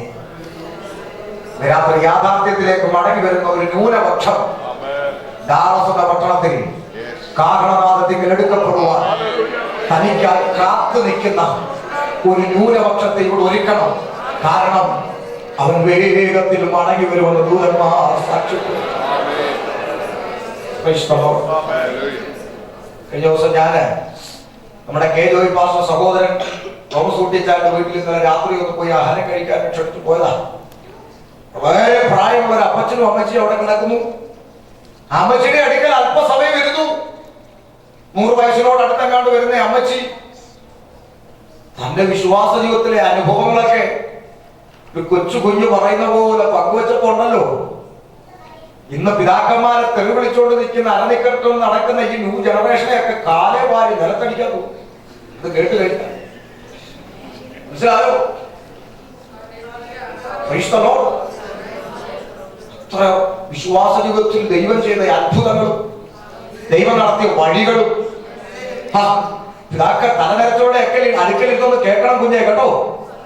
കമ്പ്യൂട്ടർ കുഞ്ഞുങ്ങളോട് ഞാൻ സ്നേഹത്തോടെ പറയുക, തലനിരച്ചവരുടെ അടുക്കൽ ചെന്ന് ഇരുന്ന് ചിന്നേരം ചോദിക്കണം, പപ്പ മമ്മി നിങ്ങളൊക്കെ രക്ഷിക്കപ്പെട്ട കാലം എങ്ങനെയാ? നിശ്ചിതം ചോദിക്കണം കുഞ്ഞെ, നിങ്ങൾ ചോദിക്കണം. Price the Lord. അവർ പറഞ്ഞു തരും വിശ്വാസ ജീവിതം എന്താന്ന്. ഞാൻ വിശ്വാസ ജീവിതത്തിൽ എനിക്ക് ലഭിച്ച ഒരു മമ്മി ഇവിടെ ഇരിപ്പുണ്ട്. ഞാൻ പലയിടത്തും പറയുന്നൊരു കാര്യം, യേശുക്രിസ്തുവിനെ അറിഞ്ഞു 2 കുഞ്ഞുങ്ങളെ പിടിച്ച് തിരുവല്ല ബസ് സ്റ്റാൻഡിൽ വന്നു. സന്ധ്യ വരെ കുഞ്ഞുങ്ങളെ കൊണ്ട് എങ്ങോട്ട് പോകണമെന്ന് അറിയാതെ കരഞ്ഞ അനുഭവം ഇവിടെ ഇരിപ്പുണ്ട്. സ്തോത്രം. സ്വന്തം കുഞ്ഞുങ്ങളെ വേർതിരിച്ച് അവരെ ബന്ധുവീട്ടിൽ കൊണ്ടാക്കിയച്ച് കുമ്പനാട്ട് ബൈബിൾ കോളേജിൽ പഠിക്കാൻ പോയ അപ്പനും അമ്മയും പിന്നീട് കുഞ്ഞുങ്ങളെ വിളിച്ചുകൊണ്ട് വന്ന് ഒരു പ്രവർത്തനം തുടങ്ങിയിട്ട് ഉണക്കക്കപ്പ പോലും കൊടുക്കാനില്ലാതെ പ്രാർത്ഥിച്ച അനുഭവം ഞാൻ ഇതൊക്കെ ഇരുന്ന് കേട്ടിട്ടുണ്ട്. അന്ന് അവർ വില കൊടുത്തതിന്റെ ഫലമാണ് തന്റെ മകൾ ഇന്ന് ഡാളസിലുണ്ട്.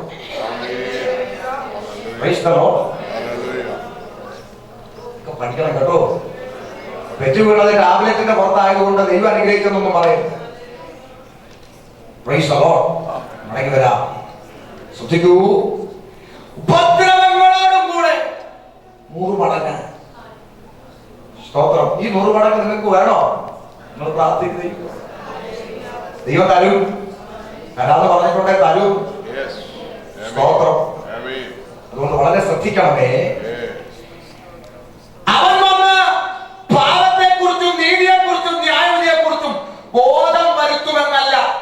ലോകത്തിന് ബോധം വരുത്തും. അങ്ങനെ അവിടെ അങ്ങനെങ്കിൽ ബിജുവിന്റെ മേൽ പരിശുദ്ധാത്മാവ് വന്നാൽ ബിജു ലോകത്തിലെ ഈ ലോകം എന്ന് പറഞ്ഞാൽ രക്ഷിക്കപ്പെടാതെ കിടക്കുന്ന ഈ ജനം, അവരാ ലോകം.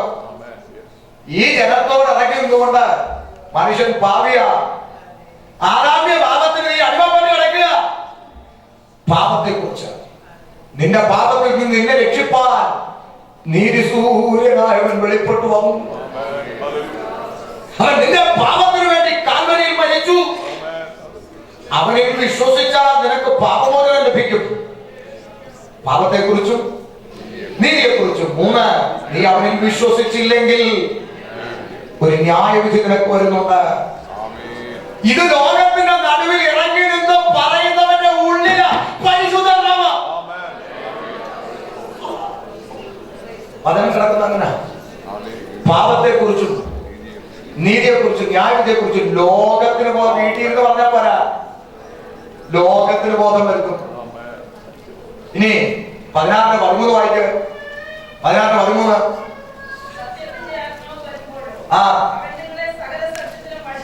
കണ്ടോ? സത്യത്തിന്റെ ആത്മാവ് വരുമ്പോഴും അവൻ നിങ്ങളെ സകല സത്യത്തിലും.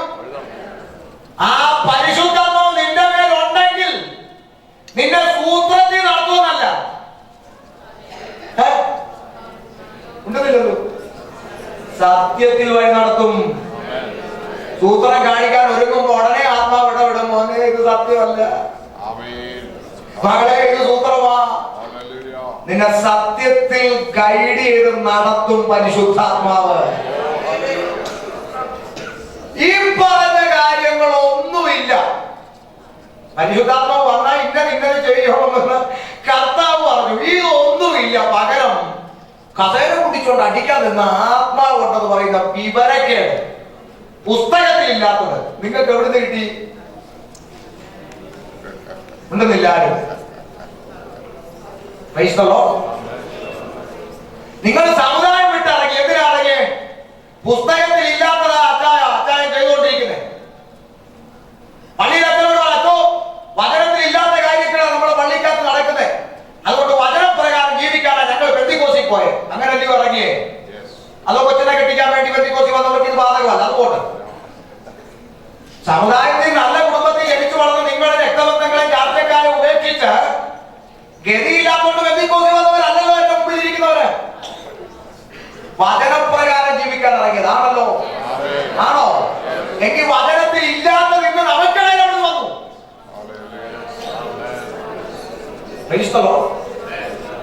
പോകണോ അല്ലേ? ശ്രദ്ധിക്കണേ, പരിശുദ്ധാത്മാവ് നമ്മിലുണ്ട്. കർത്താവിന്റെ നാമത്തെ മഹത്വപ്പെടുത്തുന്ന പ്രവൃത്തികൾ ചെയ്യണം. ഈ പരിശുദ്ധാത്മ നിറവ് പ്രാപിച്ച അപ്പോസ്തലന്മാര് ആദ്യം ചെയ്തതാണ്. ഓർമ്മയുണ്ടോ? ആത്മനിറവ് പ്രാപിച്ച ഒരാൾ ആദ്യം രംഗത്തോട് ഇറങ്ങി പ്രസംഗിക്കാൻ. ആര്? പത്രോസ് ഇറങ്ങി അങ്ങോട്ട് നിന്നുകൊണ്ട് പാപത്തെ കുറിച്ച് നീതിയെ കുറിച്ച് ന്യായവിധിയെ കുറിച്ച് അങ്ങോട്ട് തീർത്തടിക്കാൻ തുടങ്ങി. അപ്പൊ ജനം മാനസാന്തരപ്പെട്ടു. അപ്പം ലോകത്തിന് പാപത്തെ കുറിച്ച് നീതിയെ കുറിച്ച് ന്യായവിധിയെ കുറിച്ച് ലോകത്തിന് ബോധം വെച്ചു. അത് പത്രോസിൽ നടന്നു. മാനസാന്തരപ്പെട്ട് രംഗത്ത് വന്നവരെ സ്നാനം വെച്ചു. സ്നാനം വരുമ്പോൾ അടുത്ത പ്രവൃത്തി, അവൻ പരിശുദ്ധാത്മാവ് നിങ്ങളുടെ പേര് വരുമ്പോഴോ സകലവും ഉപദേശിക്കുന്ന നമ്മൾ വായിച്ചില്ലേ? അപ്പൊ മാനസാന്തരപ്പെട്ട് സ്നാനപ്പെട്ട് രംഗത്ത് വന്നവർക്ക് പത്രോസ് പറഞ്ഞു കൊടുത്തു. ഇതൊക്കെ അവിടെ നടന്നു. ഇതൊന്നും നടക്കണ്ട നമുക്ക്. പരിശുദ്ധാത്മാവിന്റെ പ്രസംഗം നടക്കുന്നിടത്ത് മാനസാന്തരം, പാപബോധം, സകല സത്യത്തിലും അവരെ വഴി നടത്തിക്കൊണ്ടുവരും, ഉപദേശം പറയും. അങ്ങനെ അവർ പ്രസംഗിച്ചു മുന്നോട്ട് പോയപ്പോൾ ആ വചനത്തെ ഉറപ്പിപ്പാൻ ദൈവം എന്ത് ചെയ്തു? അത്ഭുതങ്ങളും അടയാളങ്ങളും വീര്യപ്രവർത്തികളും ദൈവം ചെയ്തു. അത് എന്തിനു വേണ്ടിയാ? ഇവർ പ്രസംഗിച്ച വചനത്തെ പ്രൂവ് ചെയ്യാൻ വേണ്ടിയാ. അത് ഇന്നും ദൈവം ചെയ്തുകൊണ്ടിരിക്കുക. എന്നും അത് ചെയ്യാൻ ദൈവം ശക്തനാണ്. നമ്മളാരും അതിനെ നിഷേധിക്കുന്നവരല്ല. അത് എന്നും ചെയ്യാൻ ദൈവം ശക്തനാണ്. പക്ഷേ ഒരു കാര്യം കൂടെ ചേർത്ത് ഞാൻ പറയും, ദൈവത്തിന്റെ സൗഖ്യം അത് വ്യാജമല്ല, അത് സത്യമാണ്. മനസ്സിലാവുന്നു? വ്യാജമായ സൗഖ്യം നടക്കുന്നുണ്ടോ? ഉണ്ട്. അതാരാ തരുന്നത് നിങ്ങൾക്ക് അറിയാമോ? തെസ്സലോനിക്ക ലേഖനം പറയുന്നു, അധർമ്മത്തിന്റെ വ്യാപാരം ഇപ്പോഴേ വ്യാപരിക്കുന്നുണ്ട്. എന്നാ അധർമ്മമൂർത്തിയുടെ പ്രത്യക്ഷത നശിച്ചു പോകുന്നവർക്ക്, ആർക്ക്? നശിച്ചു പോകുന്നവർക്ക് സാത്താന്റെ സകല ശക്തിക്കും ഒത്തവണ്ണം വ്യാജമായ അത്ഭുതങ്ങളോടും അടയാളങ്ങളോടും അനീതിയോടും സകല വഞ്ചനയോടും കൂടെ ആയിരിക്കും. അപ്പൊ വ്യാജമായ അത്ഭുതം നടന്നു എന്ന് വരുത്തി തീർക്കുന്നത് ആരുടെ വ്യാപാരമാണ്? നിങ്ങൾ പറഞ്ഞു. ഇത്രയും പറഞ്ഞിട്ട് മനസ്സിലായില്ല. അതാരുടെ വ്യാപാരം? നശിച്ചു പോകുന്നവർക്ക് അധർമ്മമൂർത്തിയുടെ വ്യാപാരമാണ്. പക്ഷെ അത് കണ്ടിട്ടും പിന്നെന്താ ഭാഷ ഈ ജനം മനസ്സിലാക്കാത്തൊരു ചോദ്യമുണ്ട്. നമ്മൾ എത്ര പറഞ്ഞാൽ എന്നിട്ട് ഇവർക്ക് ഇത് മനസ്സിലാവുന്നില്ല, മനസ്സിലാകുന്നില്ല. എന്താ കാരണം? അതിന് താഴോട്ട് വായിക്കുമ്പോൾ 2 തെസ്സലോനിക്ക ലേഖനം 2-ാം അധ്യായത്തിലെ കാര്യം പറയുന്നത്. താഴോട്ട് വായിക്കുമ്പോൾ പറയുന്നുണ്ട്, സത്യത്തിൽ വിശ്വസിക്കാതെ അനീതിയിൽ രസിക്കുന്ന ഏവർക്കും ന്യായവിധി വരേണ്ടതിന് ദൈവം അവർക്ക് പോഷ്ക്ക് വിശ്വസിക്കുമാർ വ്യാജത്തിന്റെ ആത്മാവിലേക്കിരിക്കുക. ഇവനൊക്കെ ന്യായവിധി വരുത്തേണ്ടതിന് അവൻ വിശ്വസിക്കുന്നത് ആ ശരി എന്ന് തമ്പുരാൻ അവനെ ഏൽപ്പിച്ചു കൊടുത്തിരിക്കുക. അതുകൊണ്ടാ എത്ര പറഞ്ഞിട്ട് ഇവന്റെ മണ്ടയിൽ ഇത് കയറാത്തെ. കേട്ടോ? സ്തോത്രം. ദൈവമക്കളെ, നാം വഞ്ചിക്കപ്പെടരുത് കേട്ടോ.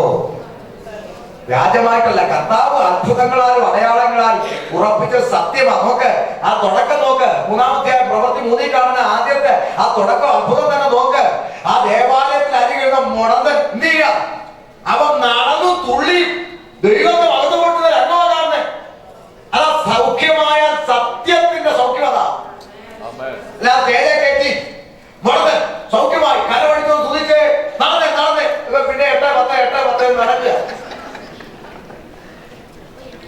ഇതാണ് സൗഖ്യം. Price the Lord. ഇതല്ല സൗഖ്യം. നമ്മുടെ കർത്താവിനെ കുറച്ച് കാണരുത്. Price the Lord. വ്യാജം പറയേണ്ട ആവശ്യമില്ല. നിങ്ങൾ ഒരു കാര്യം ദൈവജനം മനസ്സിലാക്കണം. നമ്മുടെ ദൈവമാണ്. ഞാൻ പറയുന്ന പോയിന്റ് ശ്രദ്ധിച്ച് കേൾക്കണം. നമ്മുടെ ദൈവമാണ്. അതിന് ആരും പറഞ്ഞാലും പറഞ്ഞില്ലേലും ഹി ഈസ് ലോർഡ്. ഷമീർ ഇവിടെ വന്ന്, ഓ എന്റെ യേശു, ഞാനിങ്ങനെ വണ്ടി ഓടിച്ചു വരുമ്പോൾ ഒരു ട്രക്കർ വന്ന് എന്നെ ഇടിച്ചു, എന്റെ വീട് എന്റെ മേത്തൂടെ കയറി ഇറങ്ങിയപ്പോൾ ആരോ വീടിനെ പിടിച്ച് പൊക്കുന്ന പോലെ പൊക്കി നിർത്തി അതിന്റെ അടിയിൽ എന്നെ വിടുവിച്ചു എന്നൊക്കെ ഇല്ലാത്ത കുറെ കഥ പറഞ്ഞുണ്ടാക്കി യേശുവിനെ ഭയങ്കര സംഭവമാക്കി ആ യേശുവിനെ ദൈവമാക്കേണ്ട ഗതികേട് എന്റെ കർത്താവിനില്ല. ഇല്ലാത്തത് പറഞ്ഞ് അവൻ രോമാഞ്ചം കൊള്ളിച്ച് യേശുവിനെ എനിക്കൊക്കെ സുഖിച്ചടാ മോനെ. ഇല്ല, ജാതികളാണ് ചെയ്യുന്നത്. അവര് കല്ലും മണ്ണും എടുത്തു വെച്ച് പൂജിച്ച് വഴിപാട് നടത്തി പയ്യെ കൊണ്ട് അതിനെ ദൈവമാക്കി എടുക്കുക. നമ്മൾ യേശുവിനെ സ്തുതിച്ചും ആരാധിച്ചും ദൈവമാക്കി എടുക്കുകയല്ല. അവർ ദൈവമായത് കൊണ്ട്, അവർ ഏകസത്യ ദൈവമായത് കൊണ്ട്, അവർ ജീവനുള്ള ദൈവമായത് കൊണ്ട് അവരെ ആരാധിക്കാൻ തുടങ്ങിയവരാണ്. അതുകൊണ്ട് സഹോദരന്മാരെ, അച്ചാരന്മാരും ഒക്കെ ശ്രദ്ധിക്കണം. ഒന്ന് കാല് കെട്ടി ഒന്ന് മറിഞ്ഞു വീണാ ഉടനെ ഓ ഞാൻ മേശയുടെ മണ്ടയെന്ന് പോണു തല ഇടിച്ചു എന്നൊക്കെ പറഞ്ഞ് ഇല്ലാത്തതൊന്നും പറഞ്ഞ് കർത്താവിനെ ദൈവമാക്കാനൊന്നും ആരും മെനക്കെടണ്ട.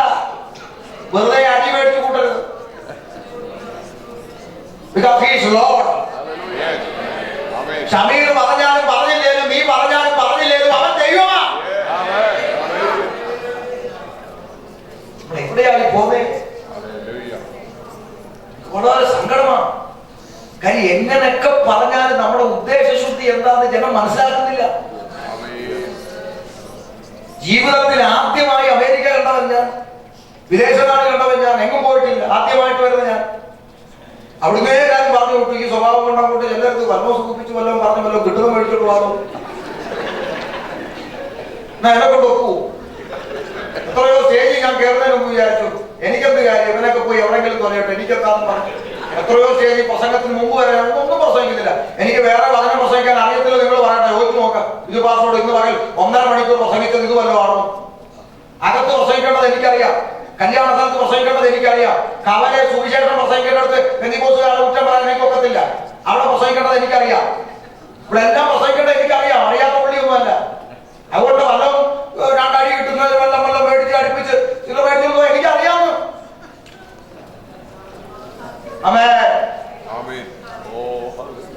ഓക്കെ. പിന്നെ എന്റെ കൂടെ എനിക്ക് പരിചയമുള്ള ബിനുബ്രദർ കൂടെ ഉണ്ട്, ശോഭാൻജി ഉണ്ട്, മമ്മിയുണ്ട്. എനിക്ക് പരിചയമുള്ള പലരും ഇവിടെ ഇരിപ്പുണ്ട് ഇതിനകത്ത്. ഞാൻ അവരുമായിട്ടൊരു ഒരു മ്യൂച്വൽ അണ്ടർസ്റ്റാൻഡിങ് എത്തുക. അതൊക്കെ കാര്യം കിട്ടുന്നേ നമുക്ക് ഷെയർ ചെയ്യാം. കിട്ടുന്നേ നമുക്ക് ഷെയർ ചെയ്യാം. ശോഭാൻജിയോട് പറയാം, ആന്റി എനിക്കൊരു ഉപകാരം ചെയ്യണം, നമുക്കുള്ളത് പോകുന്നതിന് മുമ്പ് വീതിച്ചിട്ട് പോവാം. അപ്പോൾ നമ്മൾ കൂടെ നിൽക്കണം. ഓക്കെ ശരി എന്ന് പറഞ്ഞു. ശോഭാൻജിക്ക് അറിയാവുന്ന, ഇവിടെ വന്നതിന് ശേഷം ശോഭാൻജിക്ക് അറിയാവുന്ന 4 പേരുടെ പേര് എനിക്ക് ഇങ്ങോട്ട് ടെക്സ്റ്റ് ചെയ്താൽ മതി. ഞാൻ ഇവിടെ നിന്ന് വിളിക്കും. P P P P Babu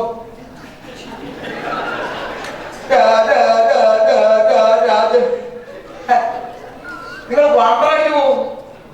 കൊല്ലത്തുനിന്ന് വന്ന ഷമീർ തുറന്ന എന്റെ പേര് വിളിച്ചെന്ന് പറഞ്ഞ് പോകുമ്പോ ഉറപ്പായിട്ട് കൈമടക്കിട്ടും വീട്ടിലൊന്ന് പറഞ്ഞെന്ന് പറയും. ഇതൊന്നും ഒക്കാത്തോണ്ടല്ലെന്ന് പലവട്ടം ഞാൻ ചിന്തിച്ചതാ. എന്തെങ്കിലും വല്ലതും തട്ടിമുട്ടി പറഞ്ഞേച്ച് ജോലി പോകാൻ കിട്ടുന്ന മേടിച്ചു ഞാൻ അത് കയറി കഴിഞ്ഞാൽ പിന്നെ ഞാനല്ല പ്രസംഗിക്കും. എനിക്ക് ഒക്കത്തില്ലൊന്നും. നിങ്ങളങ്ങ് ക്ഷമിക്കുക, ഒക്കത്തില്ല. ഈ വ്യാജം പറഞ്ഞ് 10 രൂപ എന്റെ തലമുറ അനുഭവിക്കുമെന്ന് എനിക്ക് വിശ്വാസമില്ല. എനിക്ക് 2 പെൺകുഞ്ഞുങ്ങളാ. എന്റെ ഇളയ കുഞ്ഞ കവലെ പരസ്യത്തിന് പാടാൻ വരുന്നത്. എനിക്ക് അന്തസാ. 5 ഒരു ദിവസം കുറഞ്ഞത് 5 കവലെ പ്രസംഗിക്കുക. 5 കവലെ പ്രസംഗിച്ചിട്ട് കവലെ പ്രസംഗിക്കുമ്പോൾ കവർ തരാൻ ആളിലൊക്കെ ഉള്ളൂ. ചിലപ്പോൾ കിട്ടുന്ന അടിയായിരിക്കും. അതാറില്ല. 5 കവലെ പ്രസംഗിച്ചിട്ട് പോയി കിടന്ന അന്ന് രാത്രിയിലെ ഉറക്കത്തിലൊരു സുഖമാ. അനുഭവിക്കണോ? അതെ, സ്തോത്രം. ഈ കിടന്ന് വ്യാജം കാണിച്ചു കൂട്ടി കുറെ പേപ്പറിന് വേണ്ടി കത്തിപ്പോകുന്ന കുറെ പേപ്പർ, ഒരു മൊട്ടുസൂചി നീ കൊണ്ടുപോകുമോ ഇവിടുന്ന്? ചിന്തിക്ക്, ഒരു മൊട്ടുസൂചി കൊണ്ടുപോകത്തില്ല ഇവിടുന്ന്. സ്തോത്രം. വ്യാജം കാണിച്ച ആരും കർത്താവിനെ ദൈവമാക്കാനൊന്നും ശ്രമിക്കണ്ട. ജീവനുള്ള ദൈവമാണ്. സകലതും അറിയുന്ന ദൈവമാണ്.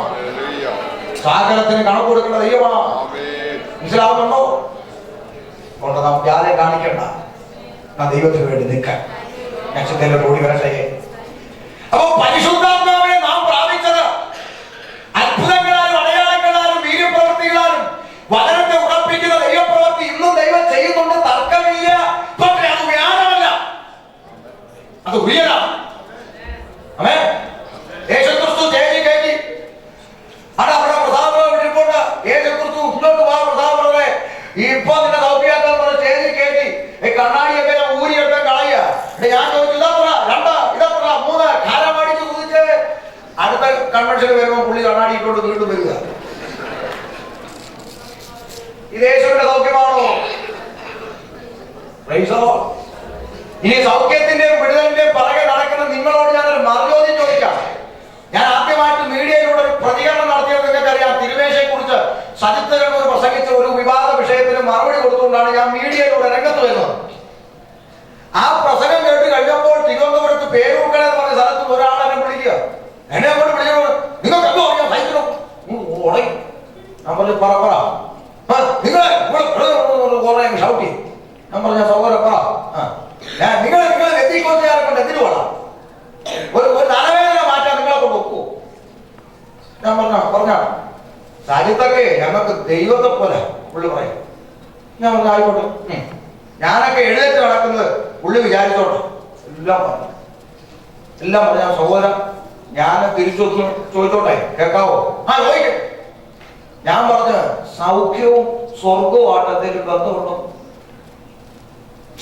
സൗഖ്യവും സ്വർഗവുമായിട്ട് എന്തെങ്കിലും ബന്ധമുണ്ടോ എന്ന് ചോദിച്ചു. കിട്ടുന്നില്ല. സൗഖ്യവും സ്വർഗവുമായിട്ട് വല്ല ബന്ധമുണ്ടോ? അതെനിക്ക് അറിഞ്ഞൂടാ.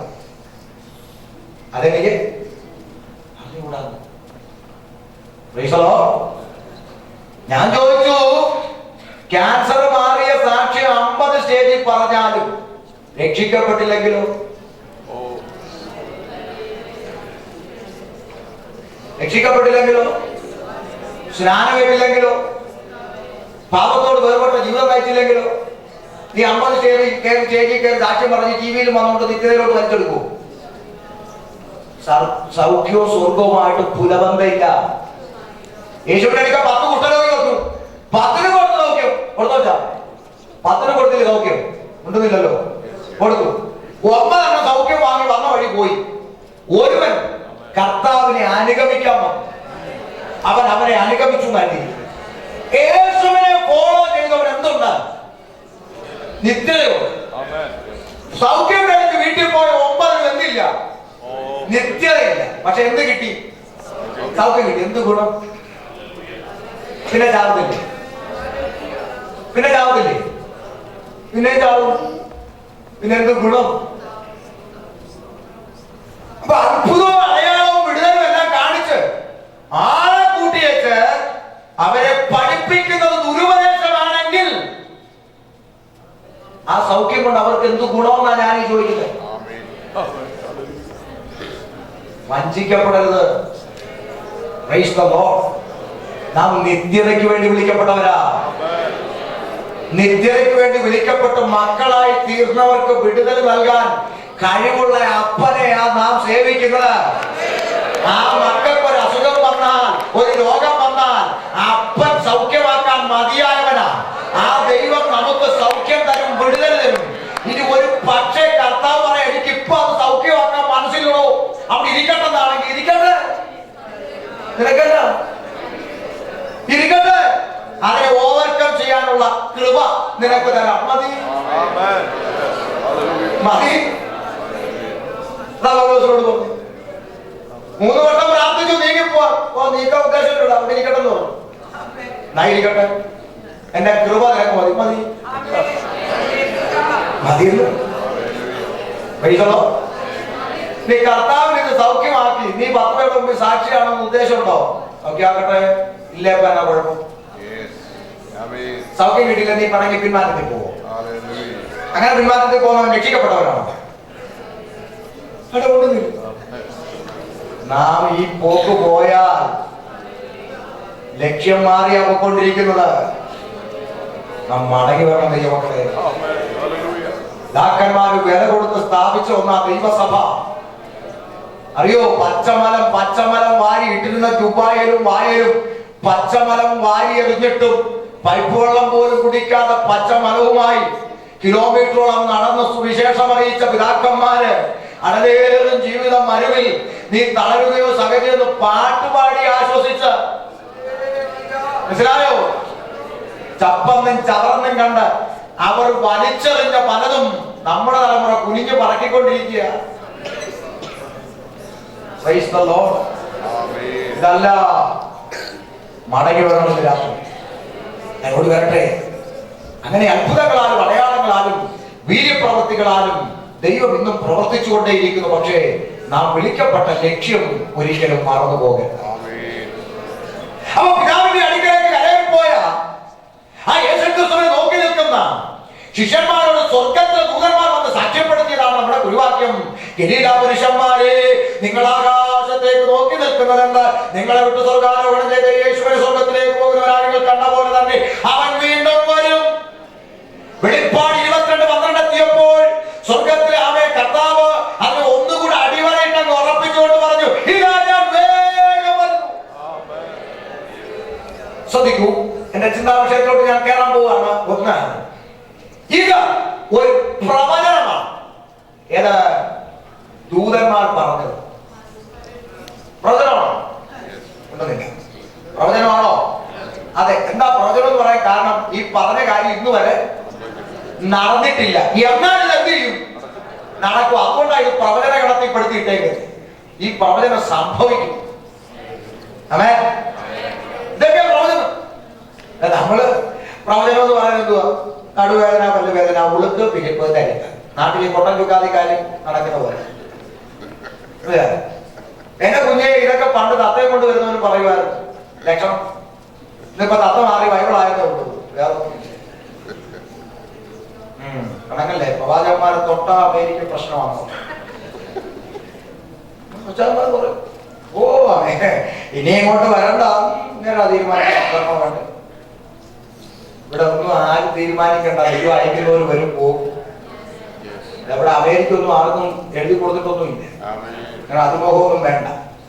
പിന്നെ ചിലർ പറയും വേദി മുടങ്ങും. ഇങ്ങനെ പ്രസംഗിച്ചാൽ വേദി മുടങ്ങും. ആർക്ക് വേണമോ വേദി? വേദി കൊതിച്ചു കൊതിച്ചു കൊതിച്ചു ഫോണിന്റെ ചവിട്ടിയിരുന്ന് കുത്തുന്നവനോട് വല്ല ഇത് പറ.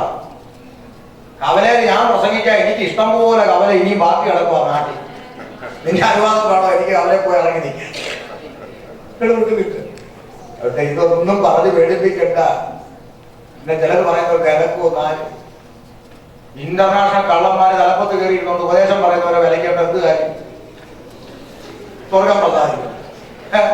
പിന്നെ വിലക്കും ചിലർ ഇന്ത്യ പീനൽ കോഡാണ് വിചാരം.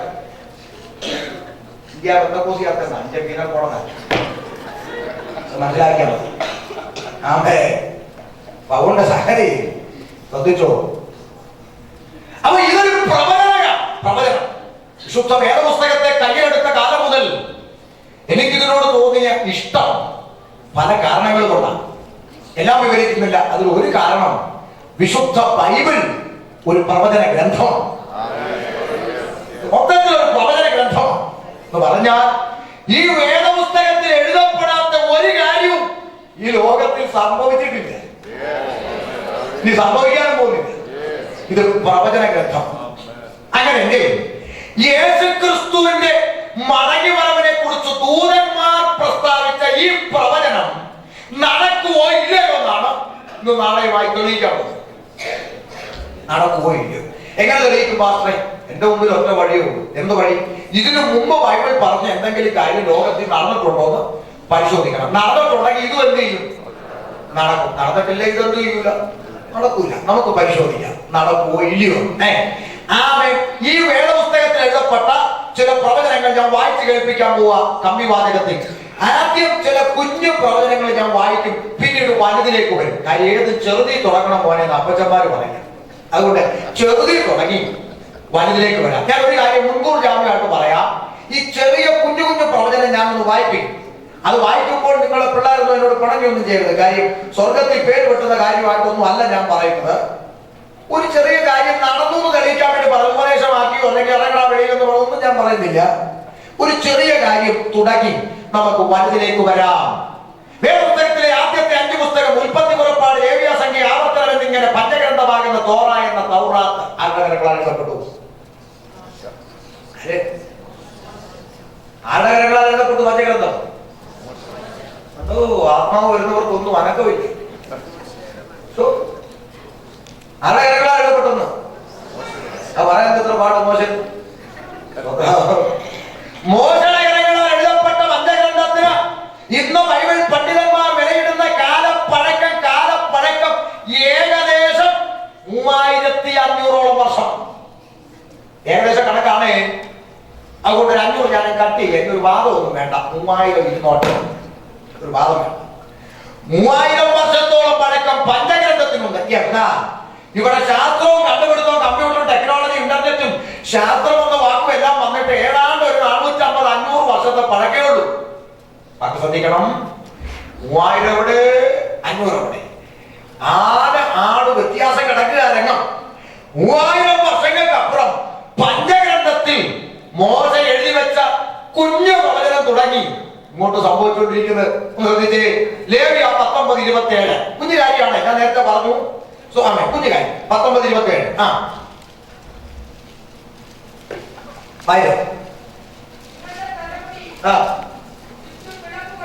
നിക്കട്ടെ. നിങ്ങളുടെ തലമുടി ചുറ്റും വിളമ്പ് പഠിക്കരുത്. നിങ്ങൾ ശ്രദ്ധിക്കണേ.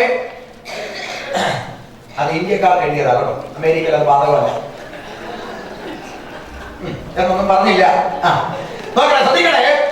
തലമുടി ചുറ്റും വിളമ്പ് പഠിക്കുക. ഈ വിളമ്പിന്റെ പര്യായ പദം എന്തുവാ മക്കളെ?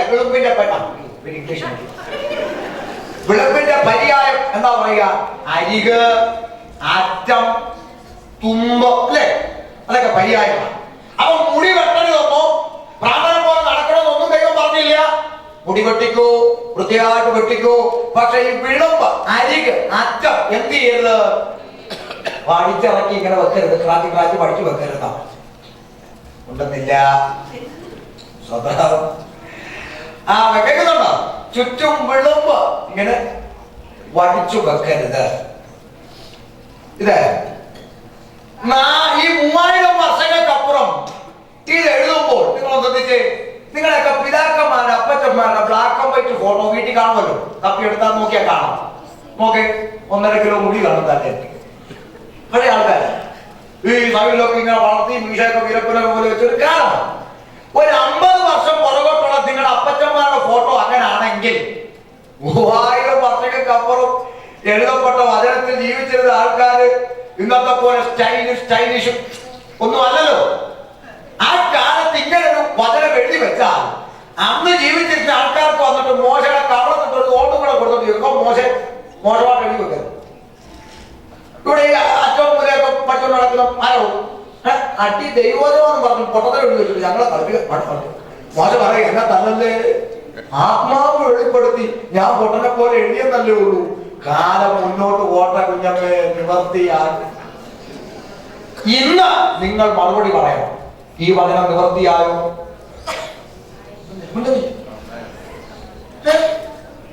ഇന്നത്തെ കമ്പ്യൂട്ടർ ഉച്ചയുടെ തലയിലോട്ട് നോക്ക്, എന്നിട്ട് പറഞ്ഞ നിവൃത്തിയായോ? എവിടൊക്കെയാ പഠിച്ചു വെച്ചേക്കുന്നത് അവന് പോലും അറിയത്തില്ല. നാട്ടില് ഒരു വർഷം മുമ്പ് ഒരു ചെറുപ്പക്കാരനെ കണ്ടു കൺവെൻഷൻ. അവന് മുടി ഇങ്ങനെ പച്ച വെട്ടിയിട്ടുണ്ടല്ലോ, ഈ ഉച്ചയിൽ കൂടെ ബ്ലേഡ് കൊണ്ട് നൂല് പോലെ ഇങ്ങനെ പഠിച്ചു വെച്ചേക്കുക. ഈ മണ്ണിനകത്തൂടെ കുഴിയാനെ ഇടഞ്ഞു പോകുമ്പോൾ ഒരു അടയാളം എടുത്തില്ല, അതുപോലെ പഠിച്ചു വെച്ചേക്കുക. അപ്പൊ ഞാൻ ചോദിച്ചു, എന്നാ ഈ തല പടം വരച്ച് വെച്ചേക്കുന്നു? അവിടെ ഞാൻ പറയാം, അങ്ങളെ തമിഴ് പടത്തിലെ നായകന്റെ തല ഇപ്പൊ ഇങ്ങനെ. നായകന്റെ തല എങ്ങനെയാണ്? എനിക്കെന്താ പ്രശ്നം? ഞാൻ പറഞ്ഞു, നിങ്ങൾ പറഞ്ഞ സ്വർഗത്തിൽ പേര് കിട്ടുന്ന കാര്യമൊന്നും ഞാൻ പറഞ്ഞില്ല. ഇരിക്കട്ടെ, ശരിയാ. ഇപ്പൊ ഇങ്ങനെ അതിശയം പറയാനൊന്നുമില്ല. പാത്രന്മാരുടെ മക്കളും ഇപ്പൊ ഇങ്ങനെ. അപ്പോ തലമുടി ചുറ്റും വിളമ്പ് പഠിക്കണം. വായിക്കാം അമ്മേ. കണ്ടോ, അവിടെ അറ്റമാണ് മോശം. താടിയുടെ അറ്റം, അരിക, തുമ്പ, വിളമ്പ് വിരൂപമാക്കി വെക്കരുത്. അപ്പൊ താടിയൊക്കെ വെച്ചോ, കുഴപ്പമൊന്നുമില്ല. മര്യാദക്കുള്ള താടിയൊക്കെ വെച്ചോ, ആ പെണ്ണെ പോലെ. അതിന്റെ അപ്പുറത്ത് ഈ തുമ്പ്, വിളമ്പ് അറ്റത്ത് വിരൂപമാക്കി വെക്കരുത്. കണ്ടിട്ടില്ലേ ചിലരുടെ താടിയുടെ അറ്റം ചുണ്ടിന്റെ കീഴിൽ ഒരു മരം പോലൊക്കെ ഇരിക്കും. ദൂരെ ഒന്ന് നോക്കിയാൽ മുഖി കൊണ്ട് വല്ലതേക്ക് മുഖം കഴുകാൻ മറന്നു പോയിട്ടിറങ്ങി പറഞ്ഞാൽ പറ്റിപ്പിടിച്ചിരിക്കുക. അടുത്ത നോക്കിയാൽ അറിയത്തുള്ളൂ താടിയാ.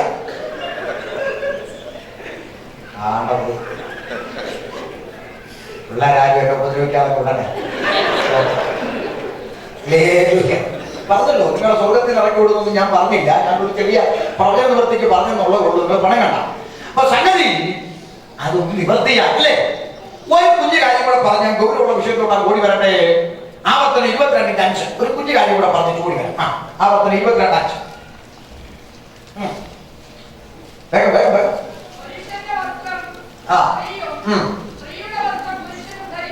ധരിച്ചാലോ? ദൈവം അറപ്പെന്നല്ല പറഞ്ഞ, പിന്നെയോ ദൈവം വെറുക്കുക. എന്താ വെറുക്കുന്നതാ? പുരുഷന്റെ വസ്ത്രം സ്ത്രീയും, സ്ത്രീ വസ്ത്രം പുരുഷനെത്തിയല്ല ധരിക്കരുത്. അപ്പൊ അമേരിക്കയിൽ നിങ്ങൾ ഇപ്പൊ എന്തൊക്കെ ഇട്ടേക്കുന്നു വന്നത് കണക്കെടുക്കാൻ വന്നതല്ല ഞാൻ. നിങ്ങൾ എന്ത് വേണമെങ്കിലും ധരിച്ചു, അതൊന്നും എന്റെ വിഷയത്തിൽപ്പെടുന്ന കാര്യമല്ല. എന്റെ ചോദ്യം ഇത്ര മാത്രം ശ്രദ്ധിക്കൂ. എന്റെ ചോദ്യം ഇത്ര മാത്രം. 3000 വർഷങ്ങൾക്കപ്പുറം മോശ ഈ വചനം എഴുതുമ്പോൾ അന്ന് പുരുഷന് പാൻറ് ഷർട്ടും സ്ത്രീക്ക് സാരി ചുരിദാറും ഒന്ന് കണ്ടുപിടിച്ചിട്ടുണ്ട്. ഇതാണ് എന്റെ വിഷയം. അല്ല നിങ്ങൾ എന്ത് കഴിച്ചു ഞാൻ കുറ്റപ്പെടുത്താൻ വന്ന ആളല്ല. എന്റെ ചോദ്യം ഇതേ ഉള്ളൂ. ചണച്ചാക്ക് കൊണ്ടോ തോൽവാറ് കൊണ്ടോ ഇലക്കഷ്ണങ്ങൾ കൊണ്ടോ മനുഷ്യൻ നഗ്നത മറയ്ക്കണമെന്ന് ചിന്തിക്കുന്ന ഒരു പ്രാചീന കാലം തീർന്നില്ല. വടക്കേന്ത്യയിൽ ശുശ്രൂഷിക്കുന്ന അഭിഷിക്തന്മാർ ചോദിച്ചാൽ അവർ പറയും ഇന്നും നോർത്ത് ഇന്ത്യയുടെ ചില ഗ്രാമങ്ങളിൽ മാറ് മറയ്ക്കാത്ത ചില ഇന്നുമുണ്ട്. അപ്പൊ 3000 വർഷങ്ങൾക്കപ്പുറം ഇങ്ങനൊരു വചനം എഴുതി ആരും മണ്ടത്തറ നല്ലാത്ത പറയുക.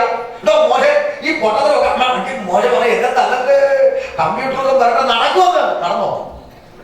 ഉണ്ടെന്നില്ല. നടന്നോ? ഇതിപ്പോ റോഡൊക്കെ നടന്നു പോകുന്ന ആണാണോ പെണ്ണാണോ ആർക്കറിയാം? വിഷം കൊണ്ടറിയാൻ പോകത്തില്ല. അമ്മേ അതിലെ ബൈക്കും കാറും എല്ലാം ഓടിച്ചു പോവുക. ആരോ സഭാപ്രസംഗം പറഞ്ഞ പോലെ ആവോ ആർക്കറിയാം? പുള്ളി രക്ഷപ്പെടാൻ വേണ്ടി എല്ലായിടത്തും ആർക്കറിയാം? എനിക്കറിയാം. Price the Lord. കടന്നു വരാം. ഇതൊക്കെ കുഞ്ഞു കുഞ്ഞു കാര്യങ്ങളല്ലേ? അതെ, എന്നാൽ ഇച്ചിരി ഗൗരവമുള്ള വിഷയത്തിലോട്ട് ഞാൻ ഓടി വരാം. 73 സങ്കീർത്തനം 9 വാക്യത്തിലെ ഓടി വാ. പ്രവചന നിവൃത്തി 73:9 ബൈ. എഴുതി വെച്ചു. അവർ വായി നിക്കട്ടെ. നോക്കേ, കമ്പ്യൂട്ടർ, ഇന്റർനെറ്റ്, ടെക്നോളജി, ശാസ്ത്രം, സയൻസ് ഒന്നുമില്ല. ആയിരക്കണക്കിന് വർഷങ്ങൾക്ക് മുമ്പ് കുറിച്ചു. ആ മനുഷ്യൻ അവന്റെ വായ ആകാശത്തോളം ഉയർത്തും, അവന്റെ നാക്ക് ഭൂമി സഞ്ചരിക്കും. അതാ എന്ത് പൊട്ടത്തരമാണോ ഇതൊക്കെ? ദൈവം പറഞ്ഞെന്നും പറഞ്ഞ് എഴുതി വെക്കാൻ നാണമില്ലയോ? മനുഷ്യൻ അവന്റെ വായ ആകാശത്തോളം ഉയർത്തും, അങ്ങനാണോ? വാ വലിച്ചു കീറുക. അവന്റെ നാക്ക് ഭൂമി സഞ്ചരിക്കും. നാക്കെന്തുവാ? കയറാണോ? നിലത്ത് കിടന്ന ഇടയാ? അതോ പാമ്പോ? പൊട്ടത്തരവേ. ഇത് കീറിക്കളഞ്ഞില്ല, ഇത് വെട്ടിക്കളഞ്ഞില്ല. 2015 കമ്പ്യൂട്ടർ യുഗത്തിൽ ജീവിക്കാൻ നിങ്ങൾ പറയണം, ഇന്ന് മനുഷ്യന്റെ വായ ആകാശത്തോളം ഉയർത്തുന്ന മറുപടി. ആകാശത്തോടി പറക്കുന്ന റോക്കറ്റുകളും ഫ്ലൈറ്റുകളും ഒക്കെ ഭൂമിയിലിരിക്കുന്ന മനുഷ്യന്റെ വായ ഇവിടെ ഇരുന്നു കൊണ്ട് അവിടുത്തെ റൂട്ട് നിയന്ത്രിക്കുന്ന ഒരു കാലഘട്ടത്തിൽ ഞാൻ നിങ്ങളും എത്തി. തീർന്നില്ല. അവന്റെ നാക്ക് ഭൂമിയിൽ സഞ്ചരിക്കുമോ? തെളിവ്. തീപ്പെട്ടിക്കൂട് പോലെ പോക്കറ്റിലിരിക്കുന്ന മൊബൈൽ എടുത്ത് ചെവി വെച്ചോണ്ട് ഹലോ പറഞ്ഞ് മനുഷ്യന്റെ നാവ് സഞ്ചരിക്കാൻ തുടങ്ങുക.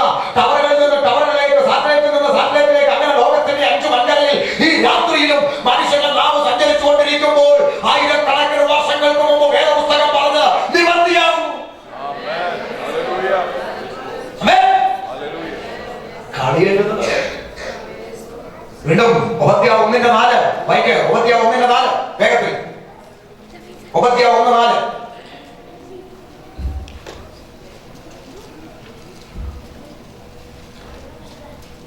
നീ കളികളെ പോലെ ഉയർന്നാലും നക്ഷത്രങ്ങളെ കൂടി വെച്ചാൽ അവിടെ നിന്ന് ഞാൻ നിന്നെ ഇറക്കുമെന്ന് ഹോൾഡുള്ള പാട്.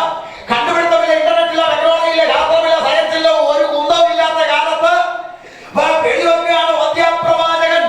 മനുഷ്യൻ ആകാശത്തൂടെ കഴുകനെ പോലെ പറക്കുക. എന്നാ പൊട്ടത്തരമായി എഴുതി വെക്കുന്നത്? എങ്ങനെ പറക്കോട് ഉപദേശി ചല കെട്ടി വെച്ച് പറക്കുമോ? അതുപോട്ടെ, അത് പിന്നെ വാദത്തിന് വേണ്ടിയൊക്കെ സമ്മതിക്കാം. ഇനി പണ്ട് ഇത്തിക്കരപ്പൊക്കെ പറഞ്ഞ പോലെ ഓലപ്പെടലം കാണാൻ വേണ്ടി പറക്കുമായിരിക്കും, പോട്ടെ. എന്നാലും നക്ഷത്രങ്ങളുടെ മനുഷ്യക്കാരും പൊട്ടത്തരം. ആരും വെട്ടിക്കളഞ്ഞില്ല, ആരും കീറിക്കളഞ്ഞില്ല. ഇന്ന് മനുഷ്യൻ ആകാശത്തൂടെ പറക്കുന്നുണ്ടോ? ഞാനും പറഞ്ഞേ, മനസ്സിലായില്ല. നക്ഷത്രങ്ങളുടെ മനുഷ്യൻ കൂടി വെക്കുമോ? ചന്ദ്രൻ നക്ഷത്രമണ്ഡല മനുഷ്യന്റെ പാദം അവിടെ ചവിട്ടിയോ? ഉണ്ടല്ലോ. പഠിപ്പും വിവരമൊക്കെ ഉള്ളവരല്ലയോ? ചവിട്ടിയോ? ചവിട്ടി. ചൊവ്വായും വ്യാഴത്തിലും ഓക്സിജനും ജലാംശം ഉണ്ടെന്ന് കണ്ടെത്തിയോ? വേണമെങ്കിൽ മനുഷ്യർക്കോട് വസിക്കാമെന്ന് കണ്ടെത്തിയോ? അവിടെ പ്ലോട്ട് തിരിച്ച് വീട് വെക്കാൻ കല്ല് മണൽ ഇവിടുന്ന് കൊണ്ടുപോകാൻ ഒക്കുമെന്ന് റിയൽ എസ്റ്റേറ്റുകാർ പഠനം നടത്തുന്നുണ്ട്.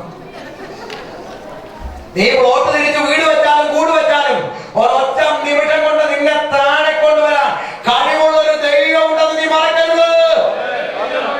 ഈ പട്ടണത്തിലെ അറിവിൽ മാളിക കെട്ടിയാലും ഒരൊറ്റ നിമിഷം കൊണ്ട് കുഞ്ഞേ, ഒരൊറ്റ ക്യാൻസർ പോലെ നീ താഴെ വരും. നീ ദൈവത്തെ മറന്ന് കളിക്കരുത്. ദൈവത്തെ മറന്ന് കളിക്കരുത്.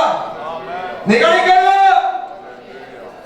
ഒരൊറ്റ രോഗം മതി, നീ വട്ടപൂജയ്ക്ക് വരും. തമ്പുരാനോട് മസിൽ പിടിക്കല്ലേ. ചിലർ ദൈവത്തോടെ മല്ലുപിടുത്തം. നാട്ടിൽ കേരളത്തിൽ ഡിസംബർ മാസത്തിലൊക്കെ വന്നാൽ നിങ്ങൾക്ക് കാണാം, തണുപ്പ് കാലത്ത് റോഡിലൂടെ തടി കയറ്റിയ ലോറി ഇങ്ങനെ കണ്ടോ? ഈ തടി ലോറി പോകുമ്പോൾ തണുപ്പ് കാലത്ത് കാണാം റോഡില് ചില തവളകൾ കയറി മസിൽ പെരുപ്പിച്ചാൽ നോക്കും. എന്നെ കഴിഞ്ഞ് പോകുന്ന ഒന്ന് കാണിക്കണം, വലിയ രക്ഷയുണ്ട്. പടാത്തൊരു ശബ്ദം, പിറ്റേ നോക്കും പേസ്റ്റ് പോലെ ഒട്ടിക്കണം. വണ്ടി അതിന്റെ പാട്ടിന് പോകും. ദൈവത്തോട് മസിൽ പിടിക്കരുത്, തമ്പുരാനോട് മറന്നിരിക്കരുത്. ദൈവത്തിന്റെ കയ്യിൽ വീഴുന്നത് ഭയങ്കരം. ദൈവത്തിന്റെ കയ്യിൽ വീഴും, ദൈവത്തിന്റെ കയ്യിൽ വീഴും. ദൈവത്തെ മറക്കുന്നവര്, ദൈവത്തെ മറക്കുന്നവര് ഓർത്തുകൊള്ളുവിൻ, അവൻ നിങ്ങളെ കീറിക്കളയും. വിടിവിപ്പാൻ ഗോവയുടെ കയ്യിൽ നിന്ന് വിടിവിപ്പാൻ പോകുന്ന ദേവൻ ശ്വാസ ജീവിതം ഭയത്തോടെ കഴിപ്പി. എന്റെ പ്രവാസകാലം ഭയത്തോടെ കഴിപ്പി. Price the Lord. ഒരു പ്രവചന ഭാഗം കൂടെ പറഞ്ഞ് അടുത്ത ചിന്തയിലൂടി വരാൻ സമയപരിമിതി. അത് പറയുന്നതിന് മുമ്പ് എനിക്കൊരു സംഭവം പറയണം.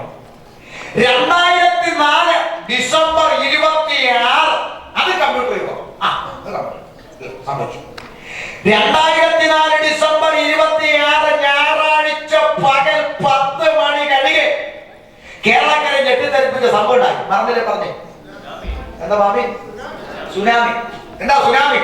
സമുദ്രത്തിലെ തിരമാല ഭൂമിയിലേക്ക് വന്നു. അല്ലെ, സമുദ്രത്തിലെ തിരമാല ഭൂമിയിലേക്ക് വന്നു. അതിനെ ശാസ്ത്രജ്ഞന്മാര് കരങ്ങളിൽ എടുത്തൊരു പേര് വിളിച്ചു. പേര് എല്ലാത്തിനും പേരിടുന്ന പേരാ. തിരമാല വന്നപ്പോ സുനാമി എന്ന് വിളിച്ചു. നല്ലൊരു കാറ്റ് ഇവിടെ അടിച്ചപ്പോ കത്രീന എന്ന് വിളിച്ചു. അല്ലേ? അങ്ങനെ കഴിഞ്ഞ 6 മാസം മുമ്പ് കോവളത്ത് ഒരു കാറ്റടിച്ചപ്പോ ഗസ്റ്റി പോലെ ഇവരെ പേരിടുന്നു. ശാസ്ത്രജ്ഞന്മാർ പറഞ്ഞു എന്താ സുനാമി? ശാസ്ത്രജ്ഞന്മാരുടെ വക ഭാഷ്യം ഇങ്ങനെയാ: ഗ്രഹണി പിടിച്ച പിള്ളേർ ചക്കക്കൂട്ടാൻ കഴിച്ചിട്ട് വയറ്റിന് പിടിക്കാതെ ഉരുണ്ടുകൂടി വാള് വെച്ചതുപോലെ സമുദ്രത്തിന്റെ അടിയിലെന്തോ മർദ്ദമൊക്കെ പൊക്കി ഉരുണ്ടുകൂടി മേളോട്ട് കയറി വന്നതാണ് മാമീന്ന്. അല്ല, 2004 ഡിസംബർ 26 ഞായറാഴ്ച കമ്പ്യൂട്ടർ യുഗമാ. എന്താ വെല്ലുവിളിച്ച് ചോദിക്കട്ടെ? ലോകത്തിന് എന്ത് സംഭവിക്കാൻ പോകുന്നത് 24 മണിക്കൂർ കണ്ണം നട്ടിരിക്കുന്ന ഒറ്റ ശാസ്ത്രം പോലും സുനാമി വരുന്നതിന് ഒരു മണിക്കൂർ മുമ്പ്, ഒരു മിനിറ്റ് മുമ്പ് മുന്നറിയിപ്പ് തന്നോ വരുമെന്ന് തന്നില്ല. അന്നെങ്കിൽ എല്ലാം വാരി കെട്ടിക്കൊണ്ട് പോകത്തില്ലായിരുന്നു. കേരളത്തിൽ ഏറ്റവും കൂടുതൽ ബാധിച്ച ജില്ല ഏതാണെന്നറിയോ? ഏതാ? നമ്മുടെ സ്വന്തം ജില്ല കൊല്ലം ജില്ലയിലെ ആലപ്പാട് തീരദേശം. ആലപ്പാട് നേരിട്ട് പോയി കണ്ടയാളാ ഞാൻ. പറയട്ടെ, ആലപ്പാട് തീരദേശം എല്ലാം തൂത്തുവാരി കൊണ്ടുപോയി.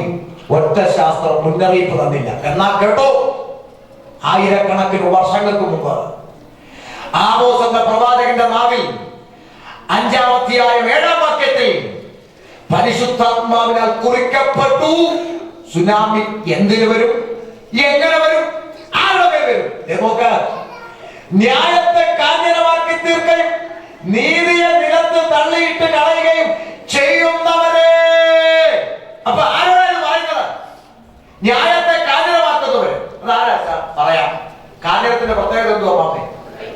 കയ്പ്. ഇപ്പൊ ന്യായത്തെ കാഞ്ഞിരാക്കെന്ന് പറഞ്ഞാൽ സത്യത്തെ കാഞ്ഞിരമാക്കുന്നവർ എന്ന് പറഞ്ഞാൽ സത്യം പ്രസംഗിച്ചാൽ ഇവർ കാഞ്ഞിരം തുപ്പുന്ന പോലെ തുപ്പിക്കളയുന്ന ജനം.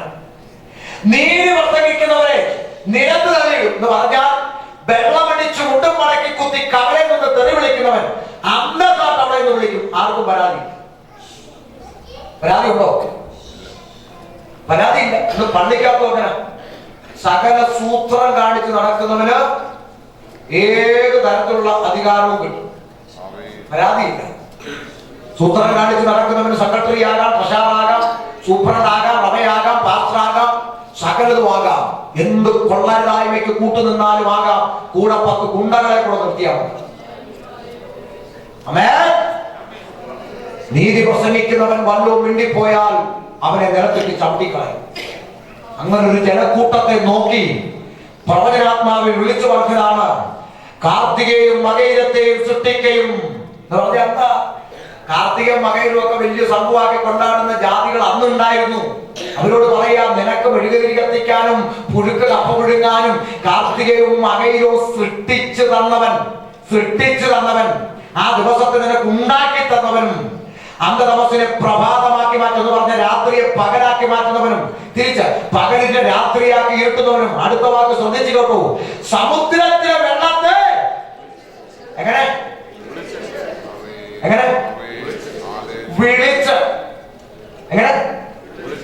വിളിച്ച് എന്ന് പറഞ്ഞാൽ വിളിക്കാതെ ഇങ്ങോട്ട് കയറി വരാൻ പുള്ളി അത്രയ്ക്ക് മാനം കെട്ടുകൊണ്ടൊന്നുമല്ല. ആര്? സമുദ്രം. ചിലര് വിളിക്കാത്ത കല്യാണത്തിനൊക്കെ പോയി ആനടിക്കത്തില്ലയോ? അതുപോലെ ഇങ്ങോട്ട് കയറി വരാൻ പുള്ളി അത്രയ്ക്ക് മാനം കെട്ടവനല്ലെന്ന് സമുദ്രം. അതിനെ വിളിച്ചട്ടാച്ചാ വന്നത്. സമുദ്രം. ആര് വിളിച്ചു? സമുദ്രത്തിലെ വെള്ളത്തെ വിളിച്ച് ഭൂതലത്തിൽ പകരാൻ കഴിവുള്ള ഒരുവനുണ്ട്. അവനെ അന്വേഷിപ്പീൻ. അവന്റെ പേര് യഹോവ എന്നാകുന്നു. അവന്റെ നാമം. ആരാ യഹോവ? ഉൽപ്പത്തി 1:10 വെള്ളത്തിന്റെ കൂട്ടത്തോട് അതിരിട്ട് മാറി നിൽക്കാൻ കൽപ്പിച്ചവൻ.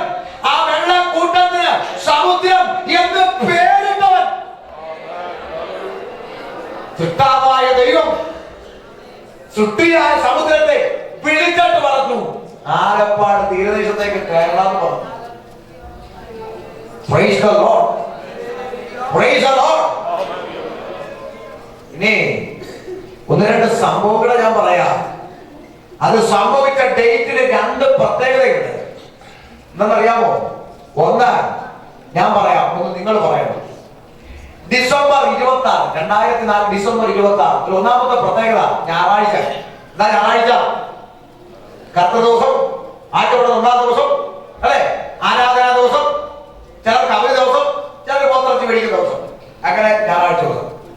രണ്ടാമത്തെ പ്രത്യേകത നിങ്ങൾ പറഞ്ഞേ, ഡിസംബർ 26 എന്താ? ക്രിസ്തുമസിന്റെ പിറ്റേ ദിവസം. നാട്ടുഭാഷ പറഞ്ഞാൽ ക്രിസ്ത്യാനികൾ യേശുവിനെ ജനിപ്പിച്ചത് പിറ്റേ ദിവസം. കാര്യം എല്ലാ ക്രിസ്മസിനും ജനിപ്പിക്കും, ദുഃഖവെള്ളിക്ക് കൊല്ലും. ഒരു വയസ്സ് പോലും വളരാൻ അനുവദിച്ചിട്ടില്ല. അടുത്ത ക്രിസ്മസ് വരെങ്കിലും ഒന്ന് വളർത്തണ, ഒരു വയസ്സാക്കണം, അതിന് ഉപയോഗിക്കുന്നതേ. കൊല്ലാൻ പോകുന്ന രംഗമൊക്കെ നാട്ടിൽ കാണണം. ആ റോഡിൽ കൂടെ പെണ്ണുങ്ങളൊക്കെ ഇങ്ങനെ കരഞ്ഞോട്ട് പോകും. സഹോദരന്മാരൊക്കെ ചുംബിച്ചു കൊല്ലാൻ പോവുക. വെള്ളമടിച്ച് കറുത്ത ചുണ്ടും പാൻപരാക്കും പാക്കം ചവച്ച കറുത്ത ചുണ്ടും കൊണ്ടാണ് പറഞ്ഞ് ഉമ്മ വസാക്കുന്നത്. യൂതാനേക്കാളും വലിയ ചുമരം ഒക്കെ കൊടുത്തു ചുംബിച്ചു കൊല്ലാൻ പോവുകയാണ്. നമുക്ക് എല്ലാ ക്രിസ്മസും അതുകൊണ്ടാണ് എന്തെല്ലാം രസകരമായ രംഗങ്ങളെന്ന് അറിയാമോ? ക്രിസ്മസ് വരുമ്പോൾ നാട്ടിൽ കാണാം ചില VVIPകളൊക്കെ ഇങ്ങനെ കാറെ വന്നങ്ങോട്ട് ഇറങ്ങി കടക്കാരൻ തോന്നി വിളിക്കും. യേശുവിന് എന്താ വില? 150. യോസേപ്പിനോ 100, മറിയയ്ക്കോ 100, ദൂതന്മാർക്കോ 50. ഭയങ്കര വിലയാണല്ലോ സാറേ. കുടുംബമായിട്ട് എടുത്താൽ 200 രൂപയ്ക്ക്. യേശുവിന്റെ കുടുംബത്തിന്റെ വില 200 രൂപ. 3 മാസം കഴിഞ്ഞ് കിളയക്കാരൻ വന്ന് പറമ്പ് കിളയ്ക്കുമ്പോൾ യേശുവിന്റെ തല വാഴച്ചോട്ടിന്ന്, യോസേപ്പിന്റെ കാല് തെങ്ങിൻ ചോട്ടിന്ന്. കാര്യം അടുത്ത വർഷം വേറെ വരുമല്ലോ. നാണമില്ലേ നിനക്ക് ക്രിസ്ത്യാനി? ഉണ്ടെന്നില്ലേ? അമേ ജീവനോടെ ഉയർത്തെഴുന്നേറ്റ് ഇന്ന് ജീവനോടെ വസിക്കുന്നവനെ നീ തന്നെ പിന്നെ കൊല്ലരുത് കേട്ടോ. സ്തോത്രം. 2004 ഡിസംബർ 26 ഞായറാഴ്ച 10 മണി കഴിഞ്ഞപ്പോൾ സുട്ടാവായ ദൈവം സുട്ടിയായ സമുദ്രത്തെ വിളിച്ചു ആലപ്പാട് തീരദേശത്തേക്ക് കയറാൻ ഓർഡർ കൊടുത്തു. ഇനി ആത്മനിറവ് പ്രാപിച്ച ദൈവമക്കൾ ഇതിനകത്ത് ഇരിപ്പുണ്ടെങ്കിൽ സ്തുതിക്കാൻ വകയുള്ള ഒരു ദൂത് ഞാൻ പറയാൻ പോവുക. ആത്മാവിൽ ഒന്ന് സ്തുതിക്കാൻ വകയുണ്ടെങ്കിൽ ഈ ദൂത് കേട്ട് സ്തുതിച്ചു. അല്ലാതെ നടുവേനും പിരിപ്പും ധരിപ്പും കേൾക്കുമ്പോൾ അടിച്ചു കൊടുക്കേ. കേട്ടോ ദൂത. 2000 അനുഭവത്തിൽ സ്വന്തം നാട്ടെ കാര്യം പറയുക. 2004 ഡിസംബർ 26 ഞായറാഴ്ച മുതൽ 10 മണി കഴിഞ്ഞ് സുട്ടാവായ ദൈവം സുട്ടിയായ സമുദ്രത്തെ വിളിച്ച് ഭൂതൻ ആലപ്പാട് തീരദേശത്തേക്ക് കയറാൻ ഓടിട്ടപ്പോൾ കേൾക്കുന്നുണ്ടോ? ആലപ്പാട് തീരദേശത്തും കൊട്ടിപ്പാടി കനവില പറയുന്ന ദൈവമക്കളുള്ള സ്ഥലമാണ്. എന്നാൽ ഞായറാഴ്ച പകൽ 10 മണി കഴിഞ്ഞപ്പോൾ ദൈവമക്കൾ എവിടെ പോയച്ചാ? എവിടെ പോയ പാവേ? ആരാധനയ്ക്ക് പോയി. സ്വന്തം മക്കളെ ദേശത്തു നിന്നും മാറ്റി നിർത്തിയേച്ച് സമുദ്രത്തിലെ വെള്ളത്തെ വിളിച്ച് ഭൂതലത്തെ പകർന്നപ്പോൾ അഭിമാനത്തോടെ ഷമീർ പറയട്ടെ, ഒരൊറ്റ ദൈവമല്ല അവിടെ നഷ്ടപ്പെട്ടതായി ഇന്നും റിപ്പോർട്ട് ചെയ്തിട്ടില്ലെങ്കിൽ നീ അറിയണം, പ്രാർത്ഥിക്കുന്ന ദൈവജനത്തെ സൂക്ഷിക്കുന്ന ഉടനവൻ ഉയരത്തിലുണ്ട്.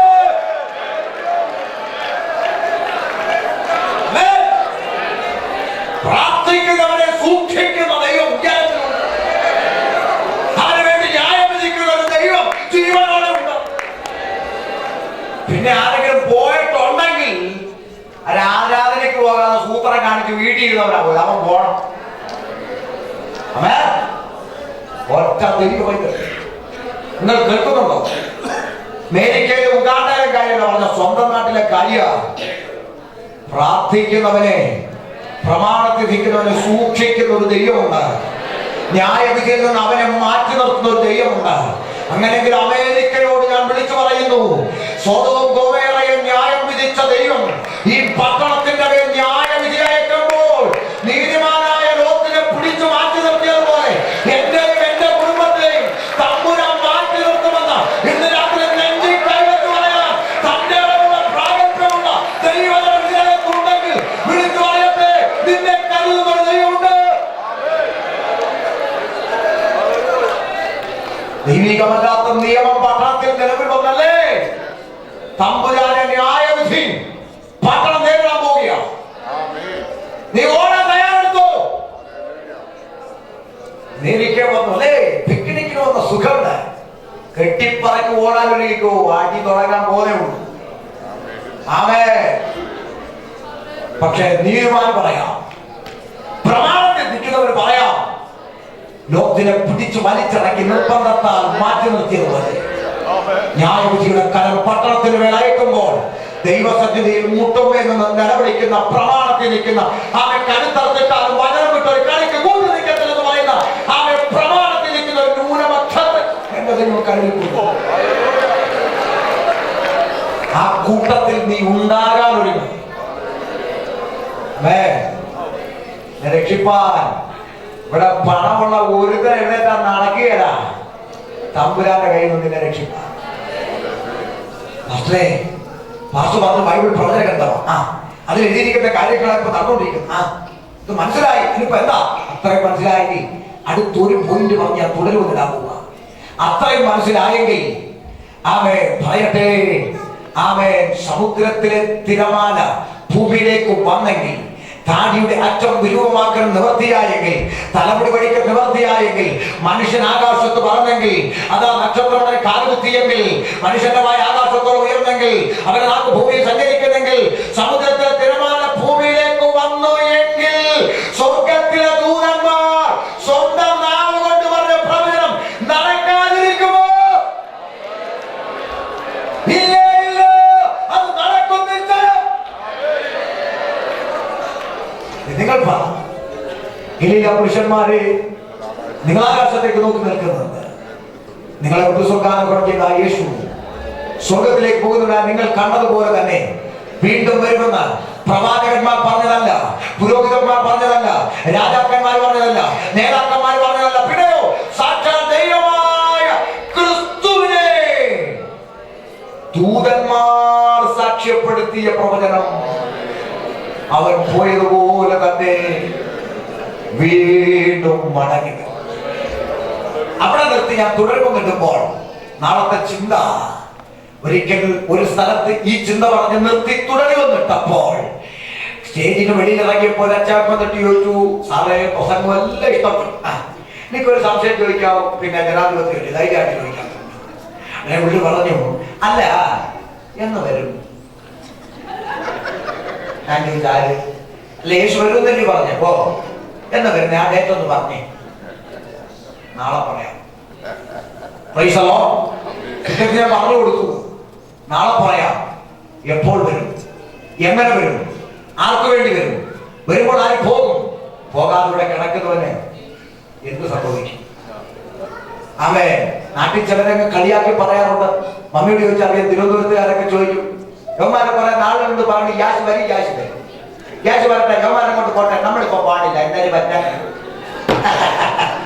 എന്തായാലും പറ്റാനല്ലേ.